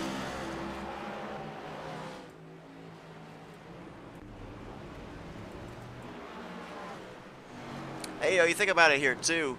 Our last couple of incidents have not been drivers running each other over and everything. This is a tough racetrack. You're in a constant fight, not only with the drivers you're battling around, but you're trying to keep the car underneath you. The track conditions are changing as the tires wear out. I mean, a lot of people will think, well, it's nighttime, right? The track's gripped up more. It's cooler, so that means it's going to be more opportunity to plant the race car and be able to be a little bit more aggressive with the racing. No, if anything, a cooler racetrack makes it a lot more slick, and you combine it with the power of these race cars and the different varying tire strategies in terms of wear. These cars, they're slipping and sliding and skating around on every one of these restarts. And Chris Reese, I think, just pit recently as well. So I think for him, it was no tire temperature in the car. And what happens is it's actually a touch too low. So as the pressures build, it actually raises the car up a little bit. But prior to that point, the car's just a touch low, so it's not generating downforce correctly. Occasionally, you can actually get the car to bottom out and you lose all downforce for a moment. So that's effectively what's going on with him as well. The tire just doesn't flex, keep itself pressed into the road as well as it possibly can. So a few issues there. But yeah, if you were right at 18 cautions, we're getting 8 laps per caution. 8 laps. And that is including the 4 laps that we're doing on a caution. So realistically, we're getting 4 green flag laps to a caution. Yep. Bring everybody up to speed of the Alan Dobbs fans. After he had to call the tow, he lost 3 laps under that caution period. He's currently in the 23rd position. Now he is the 2nd highest running driver off the lead lap, as I believe Jeffrey Vickery got the free pass under this caution. Dalton McKenney is 2 laps down, and then Alan Dobbs -3. So the way things are trending, the likelihood of us having 5 more cautions before the end of the race seems pretty good. So Dobbs could find himself back on the lead lap and still have a shot of this thing. As big stack up back here as Jackson tried to make a move on Catalano, had to lift, was nearly 3 wide with Cogswell and Davies. Now they'll settle that out to just a side-by-side battle between the 27 and the 20. This is for 5th place. Matt Metler just sent a big old bomb on the run into turn 1 and Chris Reese. And DJ Daniels shuffled him up the racetrack. DJ Daniels is still out there. And we've had a lot of time on a caution for him to get that car repaired. So I get the feeling he's back to having a near perfect hot rider once again. He's starting to cut his way back through the field. Tom Bourne, after the incident where Alan Dobbs got ejected stage right. And that's Noah Jackson having some sort of PC drama as he drops the bottom of the racetrack. He'll lose some time. Yeah, I don't know if we saw him blink out. I don't know if he got loose off of turn 2 at the moment he blinked, and then we saw him reappear, almost pointed down to the inside wall, but gathered it back up, whatever the problem might be. Lost a spot there to Cogswell, drops back to 6th. Another great battle going on right here. Well, it's going to be over just as quickly as it started. Tom Bourne drives it in, completes the pass on Patrick McQuaid. Now moves into the 8th spot. McQuaid now in a fight with Chris Otto for the 9th spot.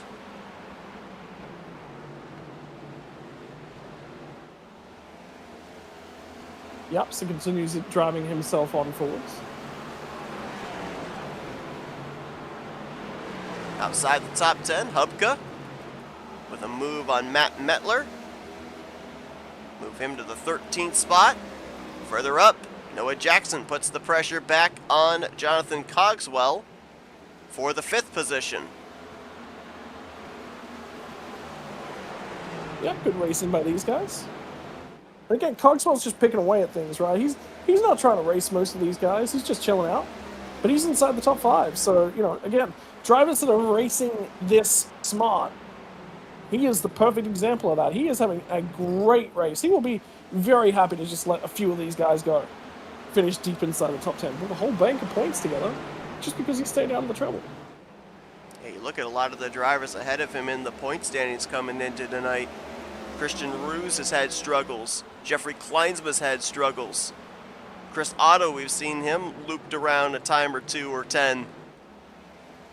Matt Mettler has now made his way up into the top 15, but he's had some struggles here tonight. So there's a number of drivers with the points as close as they are. With a decent run tonight, Jonathan Cogswell could find himself up there inside of maybe the top 6, 7, 8 in overall points heading into next week at Atlanta. And mention about the fact that we got that road course coming up. While we talk about that there are drivers that love the road courses that'll be looking forward to that race, there are other drivers, much like we said at Daytona, drivers that don't like the super speedways. There are drivers that don't care for the road courses, and they go in there with just the mentality of, let's get in, let's get out, keep the car in one piece, get the best finish we can possibly get. With having this race here tonight, 1.5 mile track at Atlanta next week, might be a little sense of urgency for drivers to perform, build themselves a bit of a points cushion to cover the points they may potentially lose when we go to the Chicago Street Course race. Noah Jackson's in trouble from Tom Bourne at this point in time. I think Bourne's got fresh rubber on. He's starting to make use of that. He's got a slide to the inside. Yep, 20 lap fresher tires on that 16.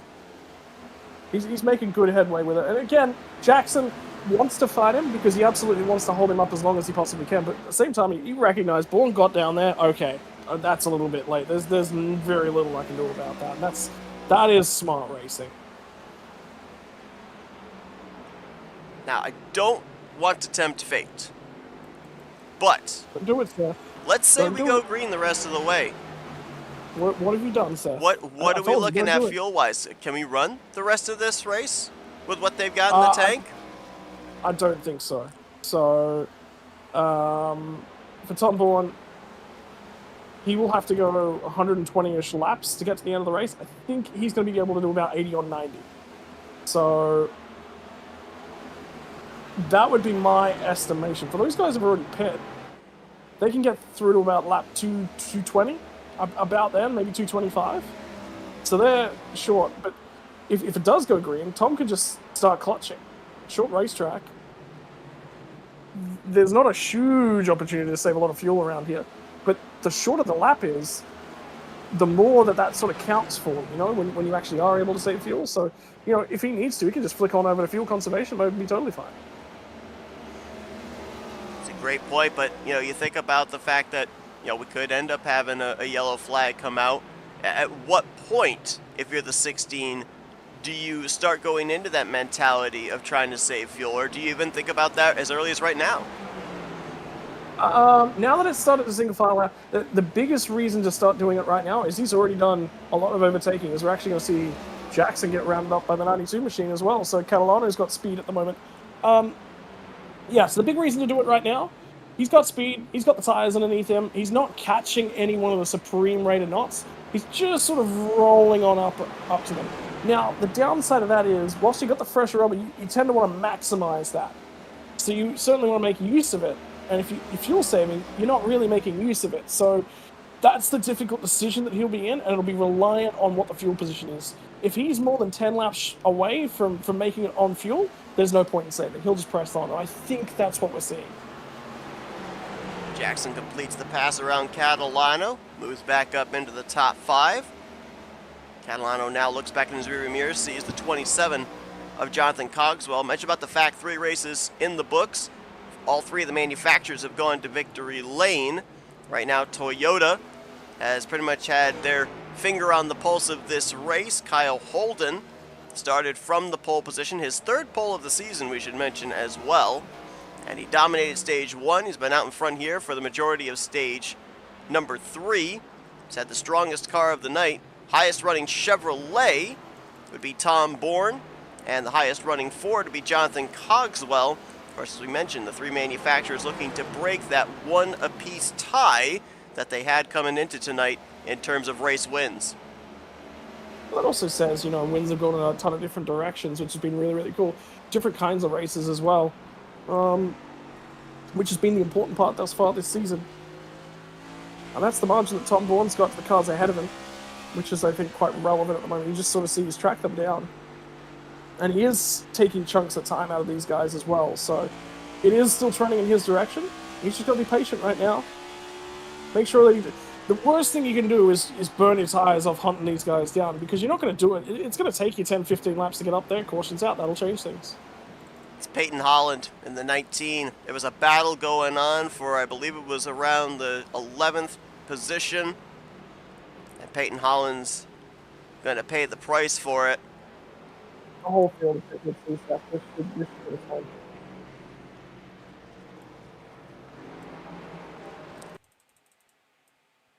This will take away the tire advantage for Tom Bourne. He definitely didn't want to see that yellow. Off of 4.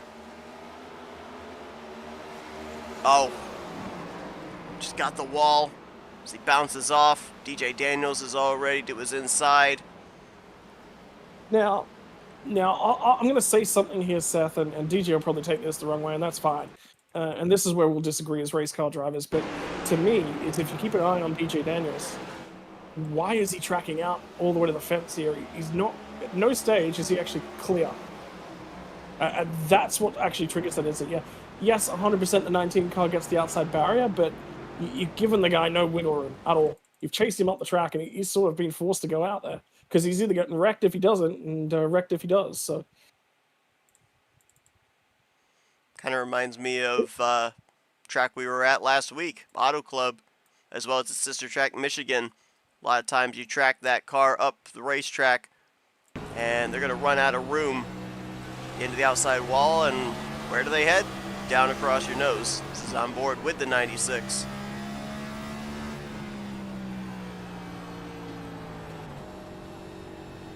And to your point, Scott, everybody came down pit road, with a notable exception, who might just actually be staying out there to get a bonus point for a lap led, potentially, that being the 88 of Chris Otto, but everybody else came down to the attention of their crews. So final pit stop of the night outside of damage repair, or do you think that we still are in the neighborhood of, if we end up having some cautions with, say, 40 to go, 30 to go, back half of the field drivers might come down pit road, see what fresh tires can do?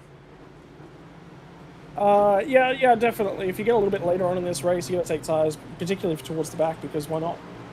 So, but Chris Otto's staying out. He's taking bonus points for leading a couple laps here, which will be relevant. But yeah, this will be a spicy little restart here. So interesting call here. Dalton McKenney got the lucky dog, and it looked like Alan Dobbs took a wave around. 40-lap-old tires, but he'll go from 3 laps down to 2 laps down. He has to go. He has to get a lap back. That the problem for Alan Dobbs is that he has to get a lap back right there. It's a tricky call, because the problem is, if he doesn't get a lap back there, he is never, ever in the realm of potentially getting a lucky dog going forward. Next caution, Dalton McKenney will move back onto the lead lap. But for Alan Dobbs, that'll be his opportunity to put fresh tires on. He can then go to work on trying to pass Chris Roberge. There's his lucky dog. The Roberge is now at 2 down. If he didn't get the wave around there, he was never getting another lucky dog at all. Chris Otto did elect to actually stay out on nearly 50-lap-old tires, and he stacks them up there going into turn 1. The side-by-side for second between Cooper and Bourne took it 3 wide with the 88, as Holden was able to clear handily, take the top position back. Jeff Kleinsma had a big issue on the run down to turn 1 and turn 2. Just after that restart, he had a big slide at the tail end of the field, so that'll be cold tires. But he's still out there. He's still logging laps. Bourne hanging tough on the top side there. Brandon Cooper, again, his tire advantage went away when everyone came to pit road as Cooper overshoots the entry. Bourne had to give him a lot of room, and Trey Whitehead says, thank you very much, I'll take this 3 wide, try and get 2 for 1. Now backs out of it. Smart there by the 23, because that more than likely wasn't going to work down there into the flatter entry of turn 1. Yeah, and that'll be the difficult spot. And Brandon Cooper just jumped on the radio and just said, hey, look, apologies, that's on me, pinch the brake. So again, sportsmanship attempting to be shown. You don't get out there and not make mistakes as a race car driver. When they are and who's alongside you, that's critical as well. And Jackson's really putting some temp in that right rear. Great run there out of turn 2. He looks to fight back to the inside of Cooper, who again has a moment through the center of 3 and 4. That's the second time we've seen him have a little bit of slip up in that area of the racetrack. Pushing hard, driving the car hard. It's going to put some extra heat and some extra load in the tires that makes it a lot harder to drive, and now Bourne's really able to get to his inside. Tom Bourne looking for his first top 5 on the season. Only one top 10 so far here in the first 3 races, and he will clear the 54. Now moves into the second spot, but all that battling allowed Kyle Holden to open up nearly 1.3 seconds. So while they were worrying about position, he was worrying about lap time, and he's built himself a pretty sizable cushion back to the new second place driver. Yep. And they were fighting. They were taking pace away from each other, and, you know, that's the difficult part, isn't it? So Meanwhile, he's Chris trying to set Otto, himself up. sorry, and, didn't mean to he's cut you done. off there. You can't burn off the tires here. That's the big critical key. But if you look at the way that Carl's been driving the last couple of weeks, he's been quite good in the long run as well. A little brush to the wall there for Chris Otto on those older tires. He's now going to drift out of the top 10 with Chris Reese applying the pressure and eventually picking up that spot.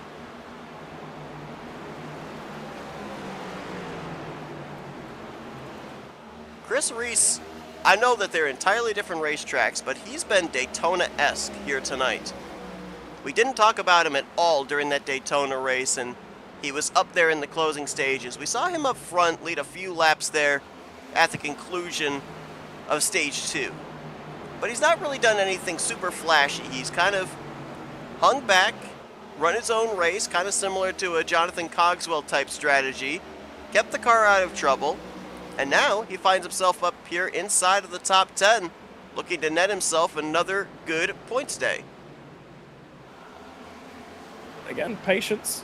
He's had his issues here tonight, but patience, set himself up for the long run, gave himself a car to work with. A car that's actually had a lot of issues here tonight. It's the 77 machine. But have a look at where he sits on the racetrack. He's locked it down every single time the Muffler Man's car has been in a wreck, and given himself the opportunity to drive away from it. And he's still out there, still digging. Sits 8th, good points day. 7th in overall points, 27 points out of the top position. Your point.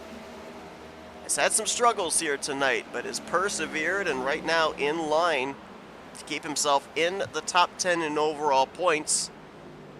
I don't know if he'll necessarily get into the top 5 in overall points. Noah Jackson, who's ahead of him in the standings, having a good evening. Currently up in the top 5. Maybe Alan Dobbs. He's 16 points behind the 35, and Dobbs is trapped 2 laps down in the 21st position. We'll have to see how it all shakes out here at the conclusion of the evening, and race is not over either. Still over 70 laps to go as Brandon Cooper had his hands full there off of turn 2. That thing was 45 degrees the wrong way, sliding off the corner. He saves it, but that's really going to hurt that car's corner exit for at least the next couple of laps, because that's going to heat up those rear Goodyears. Certainly is, and it's going to heat him up on the long run as well. He's going to trend backwards. Like, you just got to do all you can to keep the temperature out of that right rear tire. He's not doing a great job of that at the moment, and therein is the difficulty. For all our eagle-eyed fans, keep an eye on the front tires of this 54 going into the corners. You're going to see a red glow. There, you see it right there. That's how hard he is on the brakes on entry, and you'll see it as well here on the left front going into turn 3. Lot of front brake being used by Brandon Cooper. A lot of brake in general. That's just the way you got to race this racetrack. And it's tough. It'll Richmond very often. You'll find a way to get involved in somebody else's incident that you had no part being involved in, and such as racing. We have had another driver retire from the race, and I'm not 100% certain what the reasoning is. He was having a great night despite the early issues at the beginning. That's the 12 of Sean Lauder. Lauder currently being scored in the 25th position, where he will more than likely officially finish, as it doesn't look like Dizzy Carter will be getting out onto the racetrack anytime soon. That was a car that was having a really good run, was looking like he was in line for potentially a top 10 finish here tonight, and he's going to finish the evening behind the wall. Yeah, and Chris Otto just got the fence as well. His car's quite bent, and he'll bring it down the pit lane. They're coming up for Lauder with some sort of hardware issue that it could have been reset. The issue for him was he dropped from the floor, but he came back in and returned it. That would happen in the opening sort of 30 laps or so. He would have been a shot, but it's too late in the race to get those laps back now. Lap traffic now starting to come into play here for the race leader Kyle Holden. He just got around the 17 of Mark Gilbert, put him a lap down. Jeffrey Vickery as well in the 21, so those two will be in a battle for the free pass position, provided Kyle Holden doesn't reel in any other drivers. He's not that far away, another 7 seconds, and he will catch the 15th place car of Matt Metler, who is currently the last driver on the lead lap. And this is problems for any of the drivers that are more than a lap off the lead, because there's no lucky dog for 2 laps down to get you back to 1 lap down. Alan Dobbs is trapped back there, and he's had a lot of pace this season. He's been in the box seat to win quite a few races. It just hasn't gone his way thus far. And Chris Roberge multiple laps down as well. CJ Papa also takes Dalton McKenney and Peyton Holland currently out of the Lucky Dog conversation. Before Holden got up there to Vickery and Gilbert, McKenney was in the free pass position. Now he is the 3rd car, 1 lap down. And scoring right now shows that he is about 2.5 seconds off the back bumper of his nearest competitor, which would be Peyton Holland in the 19. Yeah, so we're at 4 cars that are 1 lap down now as Jeffrey Vickery's joined them.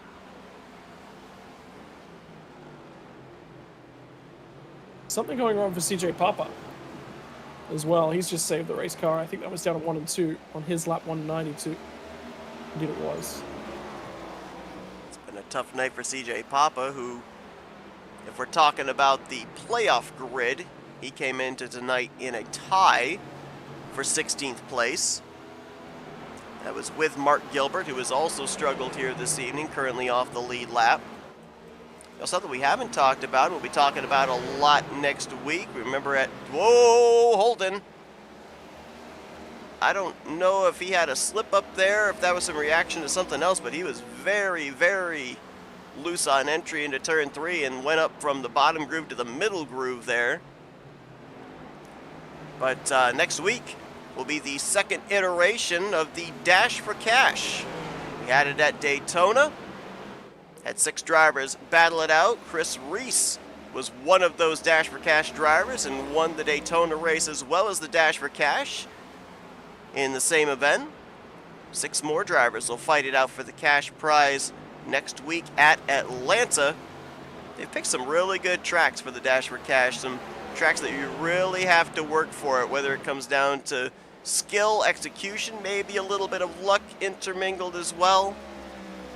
Next week it'll be a tough task for those 6 drivers that were chosen to participate in the 2nd round.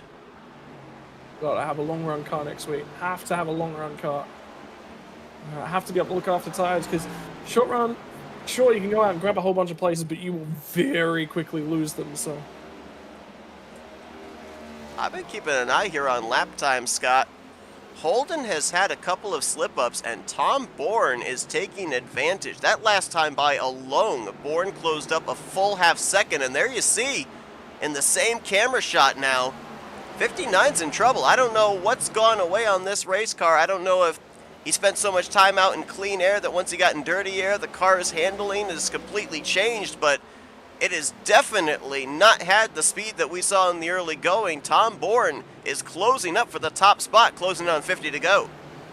Well, it's the first time we've had a really long run all night long, Seth. We're now over that 32 lap marker since these guys last pit. So beyond this distance, it could be the way that the DDRT drivers are racing their cars. Up until now, they've had supreme speed, but they might have been driving it off the right rear. The way that Tom's driving the car could be a lot more front limited, and that means that on this longer run, he's able to protect the right rear. When you have a look at the way that Kyle's actually giving up time, it's in big gasps, and that says mistakes. He's very consistently been pretty much the quickest car, and he's actually going to grab the wall right there, but it's little mistakes regularly is where he can make a mistake, then he'll pull all that margin back away. Then he'll make another mistake, pull all that margin back away. So that's where he's stuck. Look at the traffic that Holden's going to have to deal with. That's Dalton McKenney in the 46, along with Chris Roberge in the 9. It's going to allow Tom Bourne in the 16 to be able to close up even more for this top position, depending on how long the 59 of Holden takes getting around this traffic. Another car up ahead that you have to deal with as well. That's Matt Metler, who is the last car on the lead lap. Yep, so critical for the leaders to get to him and get around as soon as they possibly can. They'll pick off one car and Dalton McKenney. And then they'll start looking at a couple more. Side by side in front of him there. You remember me a few laps ago saying, Seth, there was 4 cars off the lead lap, and they're at 1 lap down? We're back to 2 at 1 lap down. That's how quick the pace has been. That'd be Vickery and Holland. However, Holland, first car 1 lap down, will no longer be, as right there you just saw the 31 of Matt Metler get bypassed, so now he falls into the free pass position.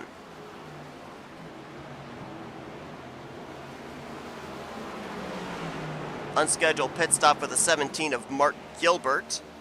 He's come back onto the racetrack. We saw the 88 of Chris Otto come to pit road. They have pushed him back behind the garage area, so he will be the 4th driver officially out of this race. And look at this battle being put up here by Chris Roberge. Roberge is 2 laps down. However, you mentioned about that call by Alan Dobbs taking the wave around back under the last yellow, something he absolutely had to do. For Chris Roberge, he's got to battle here to stay only 2 laps down with Kyle Holden. I know that we're now under 50 laps to go, but if you're going to have even the remotest amount of a shot to get back into the running for this thing, you can't afford to lose another lap. No, you can't, and that's the biggest thing. Even right now, it's probably too much. We could very easily run the rest of this race green, and Bob's your uncle, nothing you can do. And the biggest issue is now we're just continuing to lose cars off that lead lap. But Dalton McKenney's going to make a pit stop. I've seen a few cars that are off the lead lap actually dive to pit lane, grab some fresh tires, see what they can do with it. All the battling's going on in traffic. We've got a good battle going on here just inside the top 10. Chris Reese trying to close in on Zach Davies, and DJ Daniels making it a 3-car fight. Ooh, really tight right there off the exit of turn number 2. 9th through 11th, throw a blanket over them as Daniels, like he thought about shooting up the gap up the middle. Hasn't worked out for him earlier on tonight.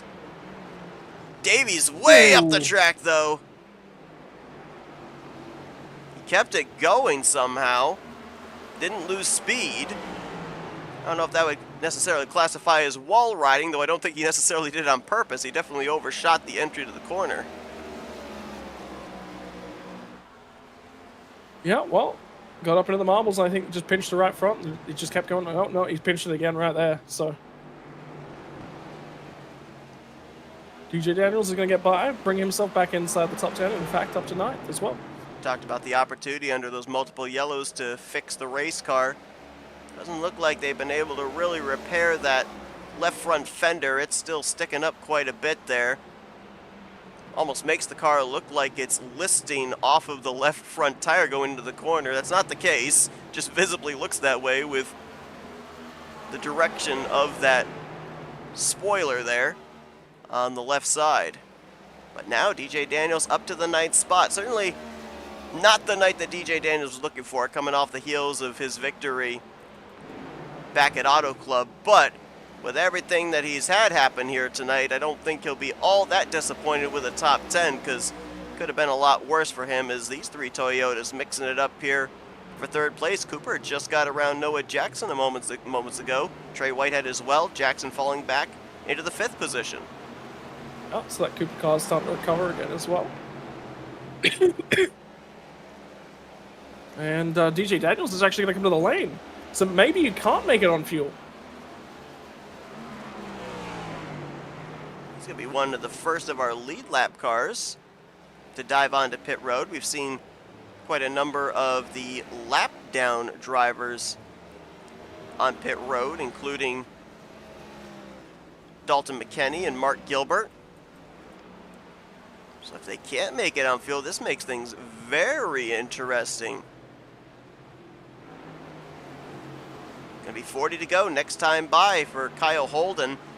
Saw Tom Bourne, he had closed up the gap. He was only about 3-4 car lengths off the back bumper of Holden's Toyota. But since then, Holden has picked up the pace and he has opened up now just a little under 3 seconds back to Tom Bourne's Chevrolet. I don't know whether or not there wasn't some pace or some saving games that were going on a little bit there. That might have changed the story a little bit for us. But Brendan Cooper's pace has recovered really, really nicely since he got forward. Actually, Cooper's going to dive in the lane. Coming so in. There's going to be a few drivers, yeah. So they mustn't be able to make it. We're going to keep an eye on this 54 because you can see that dent just underneath the Toyota logo. He got involved in an incident while battling for second off of turn 2, elected not to take the faster pair. Let's watch that nose, see if it pops out, because I would think under 40 to go, maybe you take the faster pair now. I mean, the things have been running okay, though, despite the damage. But let's see, does he go with the faster pair? Yep, there it is. Pops out. Brand new race car here for this final run, potentially, to the checkers. Yeah, and that's just because this race has now started to single file out. He's confident there's not going to be another caution to the end of the race. It's going to go green the whole way. But he's committed to that strategy now. There's a few guys on it as well. And how much is there to be gained on fresh tires? Well, you look at our race leader right now. He just turned a 23.4. His fastest lap, a 22.2. So there's over a full second to be gained if you can hit the delta right on those fresh tires. Yeah, and when you can gain that on repeat over, let's say, another 15 laps, so that's 15 seconds. It's going to be a little bit less than that. It's going to be around about 12 to 13 because the tires will fall away. But that's the difference between being at the pointy end and being down the back. Now, it will swing back the other way once the guys up ahead do get fresh tires. But the big thing right now for DJ Daniels is, where is he relative to the race leader? Well, he's nearly 2 laps down. He is just in front of our race leader. More cars on the pit lane. They can't make it, Seth. They cannot make it. So the window open, apparently, to make it the rest of the way. That was a very quick stop there for Christopher Reese.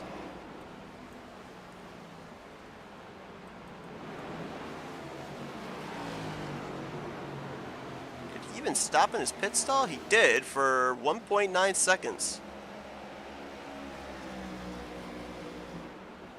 So only a short splash. And I'm just listening to Tom Bourne at the moment. He is using the clutch down in 1 and 2. So he is cutting the engine as early as he possibly can.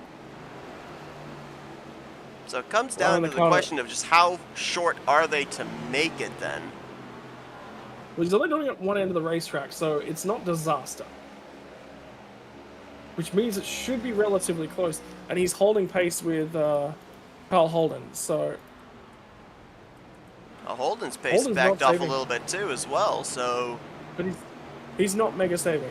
He's not using the clutch. If he is saving, he's just lifting up. He's about to reel in the beaten up Chevrolet of Christian Ruse.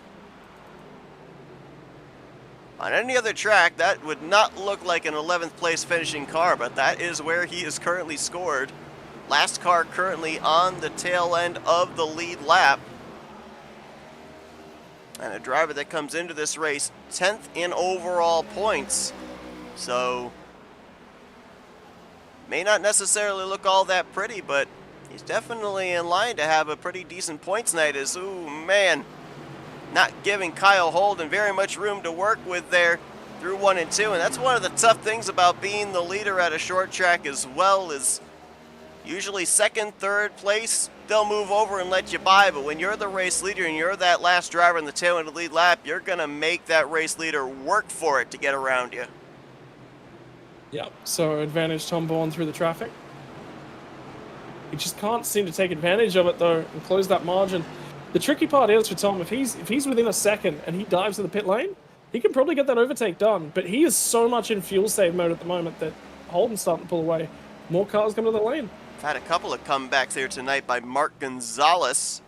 He had worked his way back up into the top 10 after being involved in an early incident, and he just pitted from the 11th spot. So another decent comeback for him there, making his final pit stop of the night. We're seeing these pit stops, though, rather spaced out. We're not seeing 2-3 cars all come to pit road on the same lap. So that kind of says to me what you were alluding to, the possibility that these guys are only a few laps short of making it to the finish, and some of these guys are thinking, well, how many laps do I want to have those fresh tires for in the final run to the checkers, knowing that I'm not necessarily going to be able to win this race, but I could certainly snipe myself a spot inside the top 5, inside the top 10, top 15, depending on the current circumstances. Yep. And, you know, biggest thing you can do, you said, keep the hot rod running, keep the lights on, keep the car, get the fenders on it. And even in some cases, don't even worry about keeping the fenders on it. But yeah, you're 100% right. Cooper's got an opportunity to drive his way back through the field. He's taken big chunks of time out of all the cars ahead of him. And if they don't make it, well, there is every chance that he's now made up more than a... If the other guys were to pit right now, he'd pop out with the race lead. He's done enough. Looking at the 54 of Brandon Cooper for 2 reasons. Number 1, he's trying to chase down the 14 of Christian Ruse.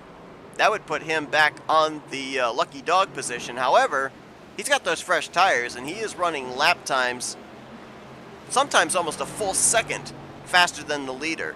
He's making a pass right there on Jonathan Cogswell, who's in the 4th position. There's every likelihood that we could end up seeing the 54 making a pass on the 59 to get his lap back the hard way here, just based on the fact he's got the fresher rubber and he's got that extra speed. He's about to close up on that 14 of Christian Ruse right now.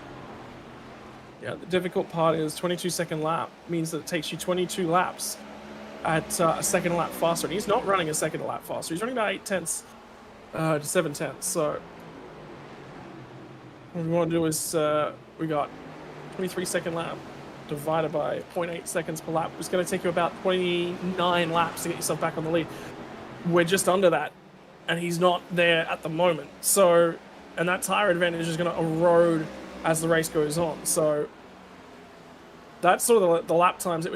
8 tenths a lap, it's going to take him 29 laps to earn his lap back. He doesn't have 29 laps and win, right? He will earn his lap back. He's only a couple seconds back off of them now. He'll get that in a couple laps time here. But, yeah, difficult. He does now have the lucky dog spot back, which is a big sigh of relief.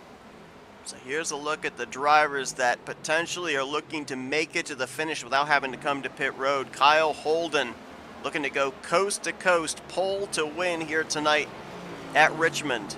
Tom Bourne trying to close up on him. He's 2.5 seconds off of the race lead. Looking for what would be his first top 5 of the season. Noah Jackson currently in the 3rd spot.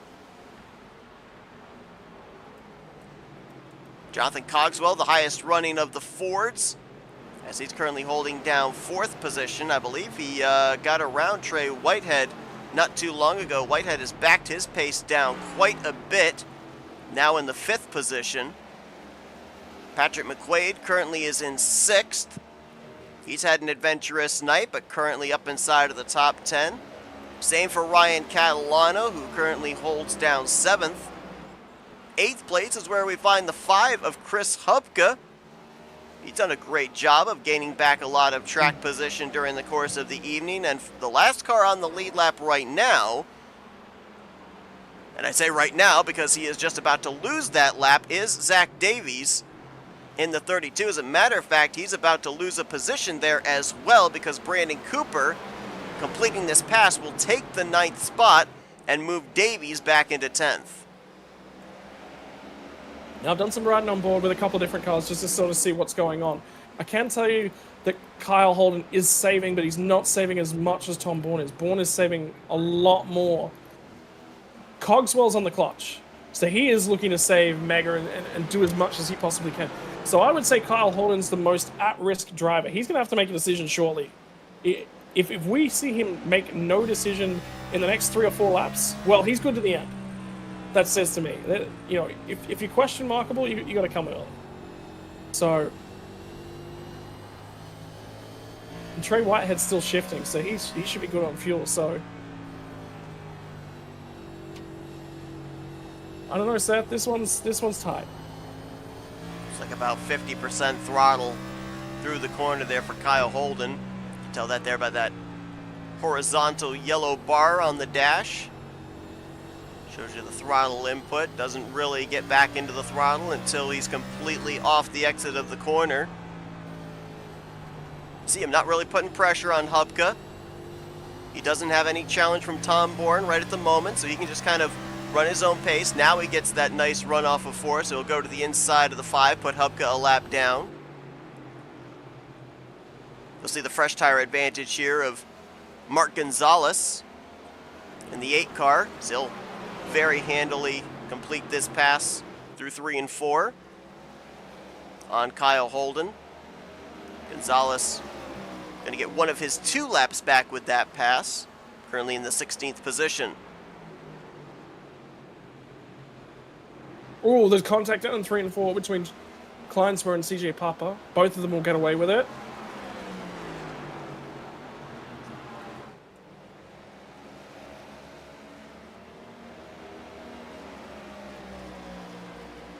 Now So we're running out of time. Yeah, both Holden and Bourne came to pit road at the same time, and it sounds like they are on 2 entirely different spectrums of fuel saving.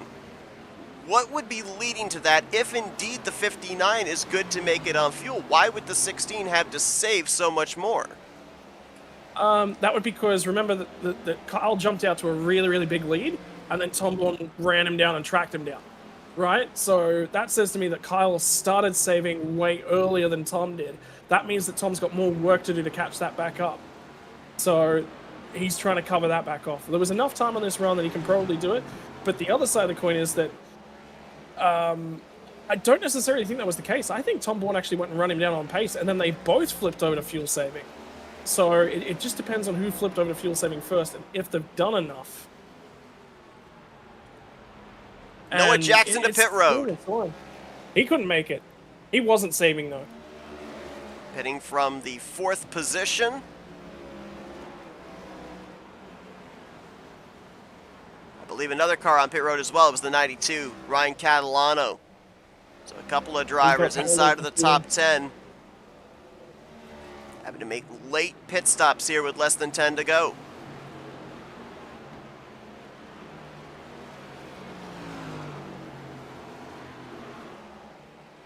Now, Noah Jackson. Correct me if I'm wrong. I believe Noah Jackson's a teammate to the 59. Yeah. So you got to wonder what kind of information is being fed there. Oh, 100%. They don't know. So when did he pop back out relative to everyone? So he's behind DJ Daniels, but Daniels came on at the end of 218. So he tried to split this run in 2. But the difficulty will be now is that he's going to be on very, very old rubber. And you'll see Noah will cut his way through quite quickly. But that is a huge margin for him to run down. He's done. And Noah Jackson was like right in the same neighborhood as Brandon Cooper. And Cooper came to pit road 30 laps ago. He's already worked his way up to 6th position. He's the last car on the lead lap. So a huge difference in Whitehead's coming in. 23 cars coming in. He can't make it. It's from the 5th position.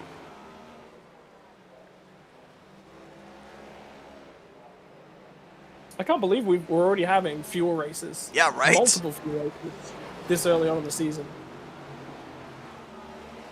Can Kyle Holden hang on? Going to be 5 laps to go this time by. Bourne's trying to make it. Cogswell. McQuaid. Bourne's not going to make it. You know, I don't think any of them can make it. If Tom Bourne's not making it, there ain't no way Kyle Holden's making it. And if none of them can make it, this is going to put, I think, this squarely in the hands of Brandon Cooper. Maybe. It could be a splash and dash. They may just leave the tires on and just splash of fuel. But he's only 16 seconds off the lead. I mean, the amount of time you would lose just on pit road pacing alone. I don't know if you'd be able to hold the 54 off. Tom Bourne's not coming to the lane. That was a fake call. He was trying to fake him out. It didn't work. A little bit of mind games there in the closing stages. Holden doesn't flinch. Gonna be 2 laps to go this time by. Do they make it? Vickery's in, Jeff. Vickery didn't make it. Currently, it looks like 7 drivers trying to make it the rest of the way on fuel since the last caution. Holden's going to see the white flag. He's had the strongest car of the night. He dominated stage 1. He has dominated stage 3. He's got a playoff point. He's looking for his first win of the season after his 3rd pole was captured earlier on tonight. He's going to make it. 3.5 seconds back to Bourne. He could coast if he wanted to, but he'll finish under power. Kyle Holden is going to win the Go Crete 260 tonight at Richmond. Wow. And how about Cogswell? He's going to pick up 3rd spot. Bourne That's 2nd, Cogswell 3rd, McQuaid in 4th. And that call by Brandon Cooper going to bring him home in the 5th position. But another thriller, another nail-biter here tonight. Under the lights at the short track known as Richmond International Raceway. Does he have enough fuel to do a burnout now is the question. No, he doesn't. And he just said I was half throttle on some of the straightaways to make that. We're going to get some burnouts here. Maybe not many. Little burnout right there on the Toyota Care logo. Marks Toyota's 2nd win on the season. Back-to-back weeks off the heels of DJ Daniels' win last week at Auto Club.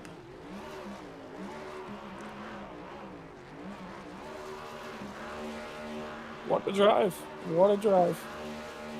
And there was a lot of respect sent his way as well for that result. People very, very happy, impressed with that finish.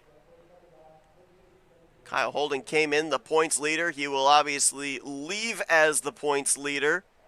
And he will have a pretty healthy margin as well.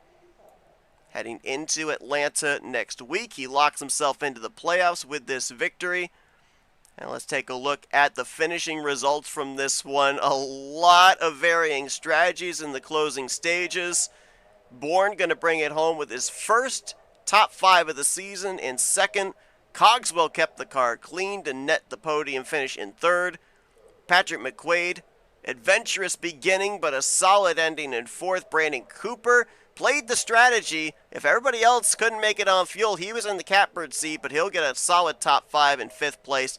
DJ Daniels, great comeback for him, albeit a lap down, but he'll get 6th. Matt Davies will finish the evening out in 7th. Hupka made it on fuel. He'll finish in 8th. Trey Whitehead had to pit late, but he'll still finish in the top 10 in 9th. And Christian Ruse, beat-up race car, is still going to finish in the 10th position. 11th place could be Matt Metler. Noah Jackson couldn't make it on fuel, gets 12th. Mark Gonzalez, he had to pit late, but he made a comeback for 13th. Peyton Holland, last driver on the lead lap, in 14th. And you go on down here, there's just a whole bunch of drivers. Tough break there for Alan Dobbs. Tried to take that wave around, get to 2 laps down, but we went green the rest of the way. Never had an opportunity to get back into this thing. He'll finish in 18th. Ryan Catalano, I don't know if there was a mistake on pit road or what. He was looking like he was going to finish solidly in the top 10, but he finishes 3 laps down in the 19th position. Definitely not indicative of how good a race car he has. Same can be said for Chris Reese. Something happened with him late after he looked like he was going to finish at least in the top 50, if not the top 10. He'll finish in the 21st position.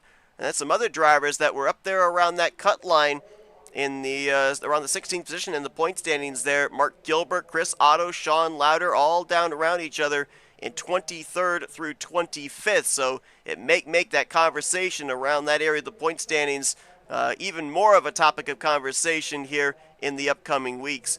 As you see the rest of the finishing results, we mentioned about the fact we didn't see Jeremy Richmond on the racetrack when we went green. We saw him during practice. He'll finish in the 30th position. He's already locked in with his victory at Las Vegas, but he was 10th in a three-way tie for 10th coming into tonight. He will certainly free fall through the point standings as a result. Well, let's see if we can now go down and get some words with our podium finishers as we head into our FRN post-race wind down, and there'll be a lot of tales to tell, I certainly think, here with our top three here tonight. Let's see if we can kick things off with the driver that we talked with earlier on tonight. Said he just wanted to keep the car clean. He does so. Let's see if we can dial up Jonathan Cogswell. Hey, Jonathan, Scott Seth up here in the FRN booth. You got us? Yeah, I got a copy. Well, we talked with you earlier on tonight. You said your main goal was just keep this thing in one piece and get it to the end. You did that. You had the fuel to get to the end, and you bring it home in the third position. Job well done, but talk about just how nerve-wracking it was there in that final run to the checkers, because we had a lot of drivers from inside the top five have to pit. Other drivers have to save mightily. Where were you at as far as how much further you could go? I was having to clutch every corner, and it gave me plenty of fuel to make it by a half a lap or so. But I was worried maybe they'd get some tires and come out and pass me from behind, but luckily that didn't happen. A great run for you here this evening. We mentioned about the fact your position in the points coming into this race, and I know we got a long ways to go in the season before we even really start talking about the elimination spots for the playoff grid, but you came into this one in a tie for 13th in the point standings. This finish here tonight, how important is it for you, not only in terms of momentum, but building up a gap as well to make sure that, even 2-3 races prior to the close of the regular season, you've got yourself locked in, if not with a win, then on points? Yeah, I got off to kind of a rough start, but I knew I'd claw myself back. I like the short tracks, so I'm pretty confident I'll be in that top 16. Strong race car here tonight. As mentioned, kept it clean and bring home the result of third place. Congratulations, Jonathan, on a job well done. Before we let you go, the floor is yours for thank you, sponsors, and shout-outs. Well, next week's going to be interesting when we go to Chicago Road Course. That's going to be something. And I'd like to thank my team at Grind ESports and 44 Farms for sponsoring my car, and you for broadcasting, and Grind for having me here, and all the drivers that showed up today, because they always ask me how many people did I beat, and if I say 10, it's not as impressive if I say 30. Well, great job here tonight, Jonathan. Congratulations on your podium finish. Go and enjoy it. Best of luck next week. Sure will. I look forward to watching the broadcast later. Jonathan Cogswell, third place finisher here tonight. It's kind of interesting because you consider the fact we mentioned that each one of the manufacturers had a victory coming into tonight, and each one of the manufacturers finished on the podium. We had the Ford of Jonathan Cogswell. We're about to talk to the Chevrolet driver, that being Tom Bourne. Hey, Tom, it's Scott and Seth up here in the FRN booth. You got a copy? Yeah, I got you guys. Oh, man, I'll tell you what. Got a little bit interesting here in the closing stages. Another nail-biter on fuel. Even a little gamesmanship, we understand, over the comms with a little fake pit call there out of the 16 camp. But, man, I mean, no idea that we were going to go green the rest of the way. All of a sudden, you guys have to shift gears into fuel saving to make sure you can make it the rest of the distance.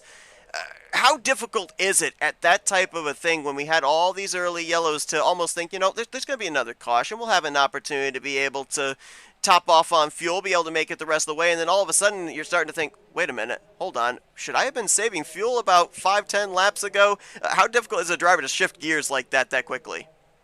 It's definitely a difficult challenge. At the beginning of the run, this last run, I ended up shifting for a couple laps, and I was thinking back, and I'm like, okay, the first half of the race is just had cautions every 10 laps roughly, and then right before that last caution, we ran about 40 laps. So I'm sitting there, and I'm like, wait a minute, this could possibly go green. So immediately I stayed in fifth gear, started clutching in turn one because turn three was kind of iffy, saving there.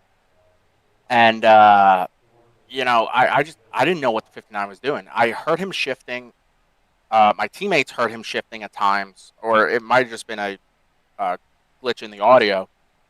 But and he was just pulling away from me. I'm like, he's got to pit. He's got to pit. And somehow he didn't. And hats off to Kyle. He just did a better job at fuel saving. I think if the race ended up going straight up, I think I did have the faster car out of us two. I was running him when we were both on equal stuff with no fuel saving. I run him down a decent amount, but we'd always get a caution. So it was definitely tough, though. I will say that. Yeah, another thing that you and the 59 had to deal with, especially when we saw you close up on him at one point for that race lead, was traffic. We hadn't had to really deal with that much here tonight with the cautions that we had, but we go into long green flag run, your drivers start catching those at the tail end of the field or slightly off the pace. How much did that come into play in terms of grabbing your attention on top of not only trying to keep pace with Holden, but also trying to save that fuel to ultimately make it to the end? I wasn't really too concerned about it. Obviously, like when the leader ends up putting somebody a lap down, you're going to end up trying to race the leader. Once it kind of gets to second place and another car goes a lap down in front of the leader, or behind the leader, I should say, that lap car is like, okay, maybe I don't race this guy that hard. I know me and Kyle, we both ended up coming from the back at least once. I know I got the penalty for the 54 incident on the backstretch right before second stage, and Kyle got off strategy a little bit. So we kind of had to work our way through those cars that ended up getting lapped towards the end of the race. So we kind of had an idea on what they were going to do, where they were driving, and just kind of had a maneuver. And then once everything got spread out, it was just kind of picking them off one by one. Kyle did a great job navigating the packs of like 2, 3 at the same time. And by the time I caught him, being a second to 2 seconds back for the majority of the run, it just, they were single cars and they just run high. I'd end up just running low and getting by them, hopefully by corner exit. Well, a great job here tonight. Great execution there. Able to save the fuel to get to the end. As you said, had one of the strongest cars of the evening. We saw you almost be able to get him on a tire advantage, almost able to get him here on a fuel advantage, but ultimately bringing it home with your first podium finish of the season, your first top 5 as well, going to garner a lot of points in the overall standings in preparation for Atlanta next week. So congratulations on the great run, Tom. Before we let you go, we'll give you the opportunity here to thank some sponsors and do some shout-outs. Yeah, first things first, like I said, hats off to Kyle. He was the better strategic man tonight, and I'll note that in the back of my mind for the rest of the season.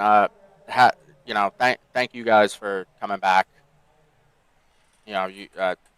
Everybody in the league loves you guys, so happy you guys are here. Scott, feel better, please. We need you for next week. There he is. Reaper Apparel Company, great company. Use code TBJ at checkout for 10% off. Definitely recommend the shirts and sweatshirts. They're so comfortable. Chris Hubka for letting me come back and be on the team. Christian Ruse letting me jump on his team. Melissa, she's always watching. Sydney, my best friend, she's amazing. She's been supporting me since day one, and I wouldn't know what to do if I if she wasn't around, because I probably wouldn't be racing because she kept me in it for so long. And everybody that shows up every week, I know it's been kind of a caution fest these last couple weeks, but you guys showing up, and it will get better at, and once everybody figures out their racing deals, it will get better. And everybody watching every week, you guys watching are the reason that we can continue doing these league races and broadcasting them. So yeah, just maybe next week we get one position higher. Oh, we'll certainly look forward to seeing if that is the case. I mean, going to Atlanta, worn out track surface, could see another strategy race there when we get to the mile-and-a-half racetrack. But congratulations on the second place finish here tonight, Tom, and best of luck next week. Thanks, guys. Tom Bourne, second place finisher here tonight, and we'll see if we can go down to victory lane. Pretty sure they had to push that race car to victory lane. Probably didn't have the fuel to be able to get there under its own power. Let's see if we can dial up tonight's race winner, Kyle Holden. Hey, Kyle, it's Scott and Seth up here in the FRM booth. You got a copy?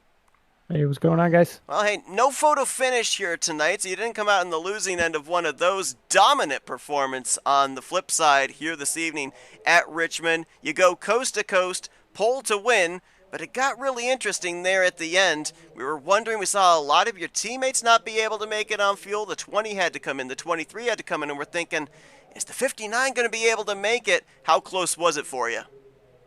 It was super close. There were times where we weren't going to make it, and we just didn't know, and then we just left it in fifth and rode, half throttle all the way down the straightaway. And luckily, we were able to save an extra 2 laps of fuel to be able to at least do a burnout. But yeah, that was risky for sure.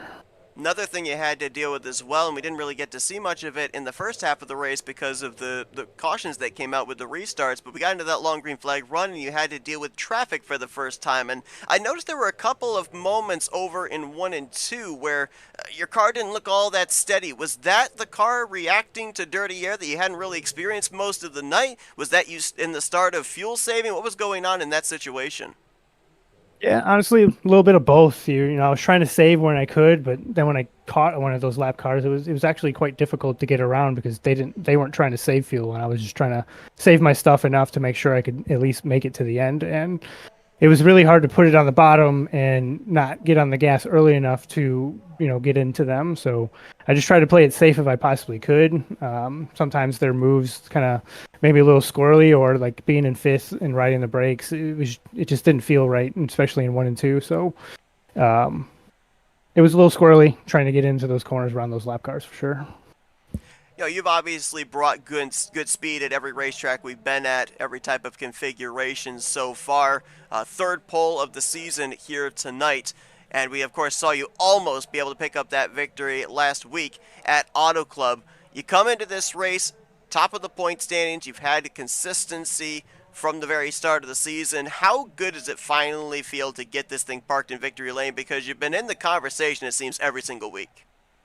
Yeah, no, it definitely feels good. You want to get in, get it done with, so you don't have to worry about it for the rest of the season. Get yourself in the playoffs and kind of focus on that. So we'll be focused on just keeping ourselves aligned and gaining as much points as possible here. We're not going to be too focused on getting the wins here, but we'll get them when we can and try to finish out this season strong and make a good playoff run. Well, got the monkey off your back, got that pressure off your shoulders a little bit there with this victory here tonight. Congratulations on the job well done. Made it really exciting for us up here in the booth trying to crunch the numbers and figure out who of you guys was going to have the fuel to be able to get the rest of the distance to that checkered flag, but you ultimately able to capture that first win here of the 2025 season for the Grind Cup Series. Congratulations on a job well done. We'll let you get back to your celebrating here, Kyle, but first we'll give it the opportunity to thank some sponsors and do some shout-outs. Yeah, of course. Always huge thanks to you guys in the booth. Love watching these things after the race here. It's very entertaining. Huge thanks to Go Crete for sponsoring the race. Huge thanks for SimHQ for being on the car, Adam LZ sponsoring and all that. And then huge thanks to DDRT, DJ and all that, and then them being on the team, helping us out every week, putting up the practice sessions for us to make sure we can finish pretty strong. And huge thanks to Chris Hubka for throwing this on for us, and then everyone showing up every week. We had a really good race, minus the first 2 stages there. Well, Kyle Holden goes coast to coast, captures the pole, captures the victory here tonight, as he'll sweep it at Richmond for his first win of the season. Congratulations on the job well done. Look forward to seeing what you're going to be able to do here for the remainder of the regular season. Maybe park this number 59 in victory lane a couple more times. Appreciate it, man. Kyle Holden, the winner here this season, becomes the fourth different driver to go to victory lane in the first 4 races. And you alluded to it, Scott. I mean, we've ended up being treated to a few races here where at the closing stages it's come down to the question of do they have enough fuel to make it to the end. Been a lot of strategy on the line, and you look at some of these racetracks we got coming up. We've already documented in 2 weeks' time the Chicago Street Course, but let's look just recently ahead to the track known as Atlanta. I mean, it's a tire shredder. It's all about execution. Dare I say, we may be looking at another racetrack where strategy, maybe not necessarily even at the end of the race, just middle of the race, beginning of the race, is going to very much come into play. I think the big thing next week is patience. You cannot underestimate at Atlanta how patient you have to be. And anyone who doesn't think that, they have to be a little more patient than potentially they are being is going to be punished, and punished heavily. That track it's no Darlington for sure, but Legacy Atlanta is probably right up there with one of my favorite tracks, because you just have to keep thinking about how you're going to get it done at the end of the day and keep your head on a swivel. And I think the biggest thing is that you're probably going to see some offsets in terms of strategy next week. Very early on, there'll be guys who'll be thinking from the drop of the green flag, I've got to keep tires underneath me. And that is where you see a whole bunch of guys get aggressive, make some spots, and then lose them. It creates some great racing. It's going to be really interesting. Really looking forward to it. Hope you all will join us for that. That'll be next Wednesday night. Green flag going to fly at 9 p.m. Eastern Standard Time.